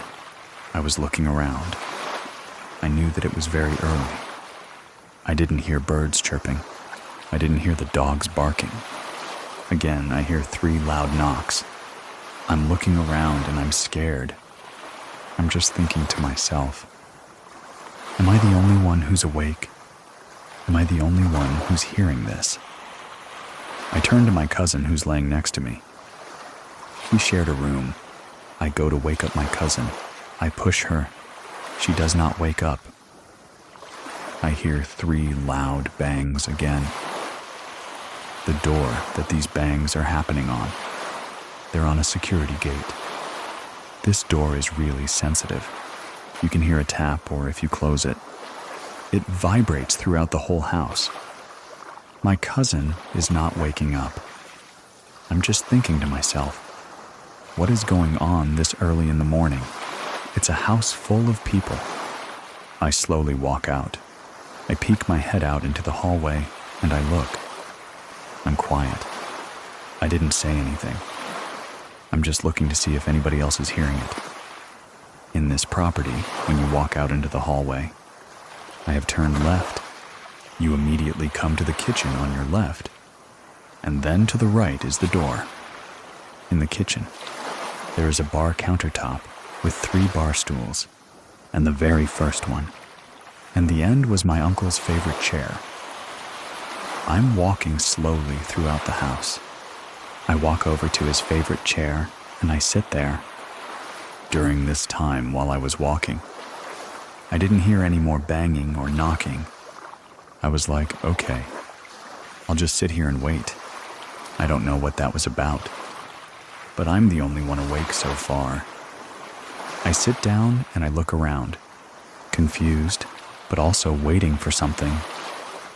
Then again, I heard 3 loud bangs, and this time they were so loud it was like gunshots. I jumped out of the chair. I was terrified. I ran over to the door. I opened it, and I opened the security gate. There was nobody there. My uncle's favorite dog was outside. He was just walking towards me. And then he turned his head. He must have seen something. I'm guessing it was my uncle. He jumped up and he was extremely happy to see somebody. That wasn't there. I had no idea. Nobody that I can see was there. He was jumping up and down, wagging his tail, and this is a very lazy dog he does. Doesn't really give attention, unless it's somebody very specific. I was just very focused on that. It was hard for me to process everything that was going on. My uncle, who was staying with us, ended up opening the window after this had transpired, and he goes, "Do you see that?" I go, "Yeah, I see that." He's just dumbfounded. He's just looking at me with his mouth open. I just stand there finally. Everyone slowly starts to wake up. My aunt comes out. What was that? Or what's going on, my cousin, who previously I tried shaking awake. She comes over to the kitchen. Everyone has this what's going on? Look on their face. They're asking questions, and I said, "You guys didn't hear those 3 loud knocks." My tia, who knows far more about spirituality and what certain things mean than I do. She says, "Wait, how many knocks?" I said, 3 knocks. She just stood there and she goes, "Why did you open the door? Why didn't you come and ask me?" And I was just, I don't know. I was so confused, and I was like, did I do something bad? My tia, she just stayed quiet. She wasn't mad at me. She was mad at what was going on. She stood quiet. My cousins looked at me and they're like, "You don't know what that means?" And I go, "No, I don't. I personally think that I was targeted. Everyone else was put to sleep." She had a maid who's still alive, by the way, who practices Santeria. She would do these little rituals. I was there to witness them, to see them. So after this event transpired that night, she was called by my aunt to come back because she was visiting family, either in Mexico or in Los Angeles. She explained to her what happened and what's going on. "You need to come. You need to cleanse the home. You need to do something because I know something's off." My aunt was like, I knew something was going to happen because she was gone. I don't know the background and what was going on, but I knew that they would do veneration spells or ask Mythia's maid to conjure in spirits or get consultations through people that they trusted in the spirit world. Now I know some people, or those that are listening, may feel like that's not possible, but it truly is. There are people out there who can invite spirits into them. She was that person. She was the one that was cleaning, and she was organizing. And then all of a sudden, she would faint. And then it would be somebody completely different. She was just only Spanish speaking, and she would start talking perfect English, like in a deep voice, like a man's voice. I would just yell, "Tia Blanquita fainted again." She knew exactly what that meant, though I was a little scared of her. My aunt and uncle spoke to her in Spanish. Whenever she would say something, my cousins would have to translate. It was in perfect English. That really threw me off. I was scared. That was the very first time I had ever seen anything like that. I had never experienced seeing any sort of ability to that degree before. Like I've heard of maybe a witch or something and stuff like that for Halloween. But I just never understood the gravity or the level of abilities that some people may have. I'm here at the house and I'm scared because I have no idea what's going to happen. All I know is that I would hear cabinets open and close. My cousins were afraid to go, use the restroom by themselves. The tension in the air and what everyone was feeling was just scared. My aunt was upset, but she told me, "You might have let in a demon." She goes, "You've never heard about not opening doors, especially when doors are being knocked. And there's nobody there, somebody's knocking. And of course, we're in the middle of nowhere. I thought it was maybe family or something. The maid comes back and she walks in the door, and it reminds me of that scene from Poltergeist where the psychic comes through the door. She just looks around, and she has a very serious look on her face. She asks my aunt what she's been experiencing. And just to go back a little bit, it took her like 5 days to get back from where she was at, because she was visiting family. So she wanted to spend her time. How do we fix what's happened? Because I don't want to live in fear anymore. She goes, I can't even go into my bedroom because I feel like somebody's watching me. Couldn't take a shower alone. I had to ask my cousin to come to the restroom with me, to sit down, because I was so scared. Everyone had that same feeling. So the maid she has, I guess one of her spirits that she communicates, that comes through her to my aunt, ends up coming to her like an hour within who she's at in the house, from when I was told she's a nun. She's a nun who had passed away, maybe in a different century. She basically says somebody sent something to you. I guess my aunt and uncle had a lot of people that were jealous of them, of their success, that also practiced or dabbled in maybe some black magic. They waited for whatever low vibrational or dark entity to be sent to her home. Of course, me being the vulnerable one, I was the one who opened the door. And I don't live with guilt. It was just more of not knowing. Maybe a little bit of ignorance. No one ever talks about that. No one ever told me. Later on that night, the maid. She's cleaning, she's working, and she faints. It's my uncle. He starts speaking through her. You have to know that. Whenever a spirit enters someone's body, that person takes on their mannerisms. That person takes on their whole personality. That's who they are, how they walk, how they speak. Even her face changed. Everyone had their mouth covered and was crying. He said he didn't want to die. He came back, but he brought something with him. If you can travel, or if you can maybe hitchhike, or if spirits make deals, and I don't know, I always try to rationalize, thinking, why would he do this? Or is there something that might have followed him? Then again, knowing that somebody else sent it, that ended up making sense. The maid was walking around just like him, opened the fridge, started drinking the way that he drank. My uncle, he was a drinker. He enjoyed his alcohol.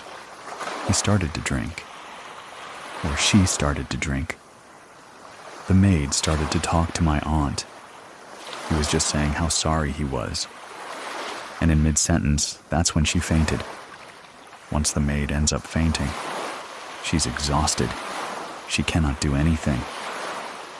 She needs to rest, because it's so much energy that's being used. So she rests. The next day, she performs this ritual with a huge pan on the floor. She puts all these herbs in the middle. I had no idea what was going on. I just know that I was a part of it. It was just so interesting to see her gather up all these ingredients, and they were just flowers and herbs and different types of roses. I'm thinking to myself, oh, okay. I had a million questions. I'm like, am I going to get hurt, or what's going to happen? Everybody else pretty much knew. What she was doing was for the betterment. Me being newer and not being exposed to this at all. I was a little scared, but my cousin talked me down. This is so we can help move him out. Help move him on where he needs to go. I said, okay, if that's what it's for, I'm all in. She puts balm or incense into the pan, and there's a good smoke going. She starts singing these prayers, these words, and she's praying. Each of us had to walk over the pan, but in a cross. We walk up, walk back, and then go to the other side. So then it was like, you would make the sign of the cross. Each of us had to do that. After that was done, she had to go through each room, everywhere in the house, and do her thing. I didn't follow her, even though I wanted to, because I was so interested in what she was doing. I just stood back. After that, she says, "Okay, give it time." Probably within an hour, the house felt so beautiful. Everything was lifted. Everything felt back to normal. Even though he had passed away, it didn't feel like anybody was there staring at me. The house didn't feel heavy anymore. I wasn't living in fear. We didn't hear things throughout the house. I was happy in that sense. But I was just sad because I let whatever was in. Even now, I have the conversation with my kids. If you ever hear knocks, if you ever hear anything at the door, you always look. You just don't ever automatically open the door. My kids always ask me why. Because sometimes there's things out there that are not good. That will come to your door and knock. Sometimes you won't see anybody.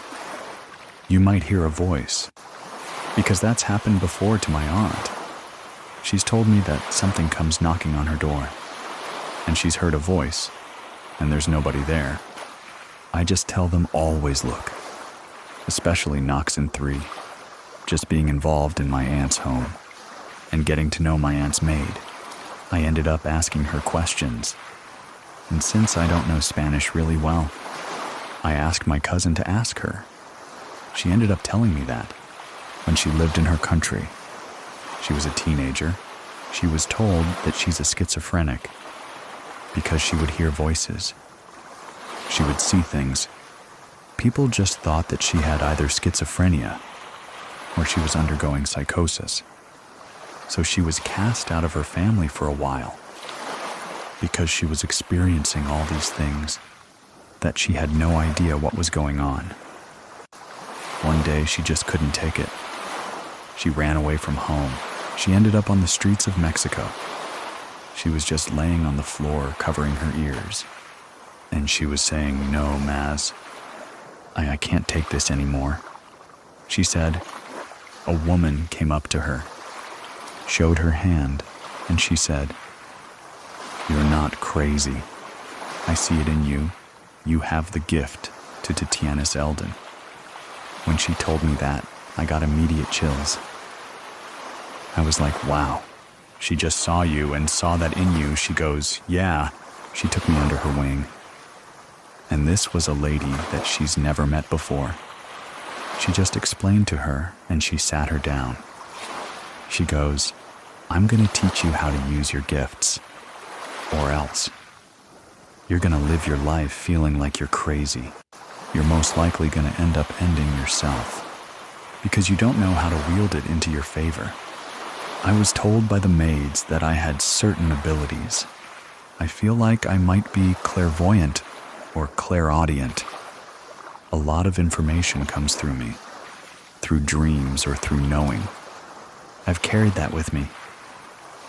I hear those same thoughts in my mind, and it's almost like I'm not thinking them. If you want to share your story with us, head on over to truescarystory.com and fill out the form. We'll get in touch to see if we can record it. To support our show and get episodes without ads, check out Scary Plus over on scaryplus.com. It's free for 2 weeks and then for $99 a month. You can cancel anytime. Thank you very much for listening. Keep it scary, everyone. See you soon. 1.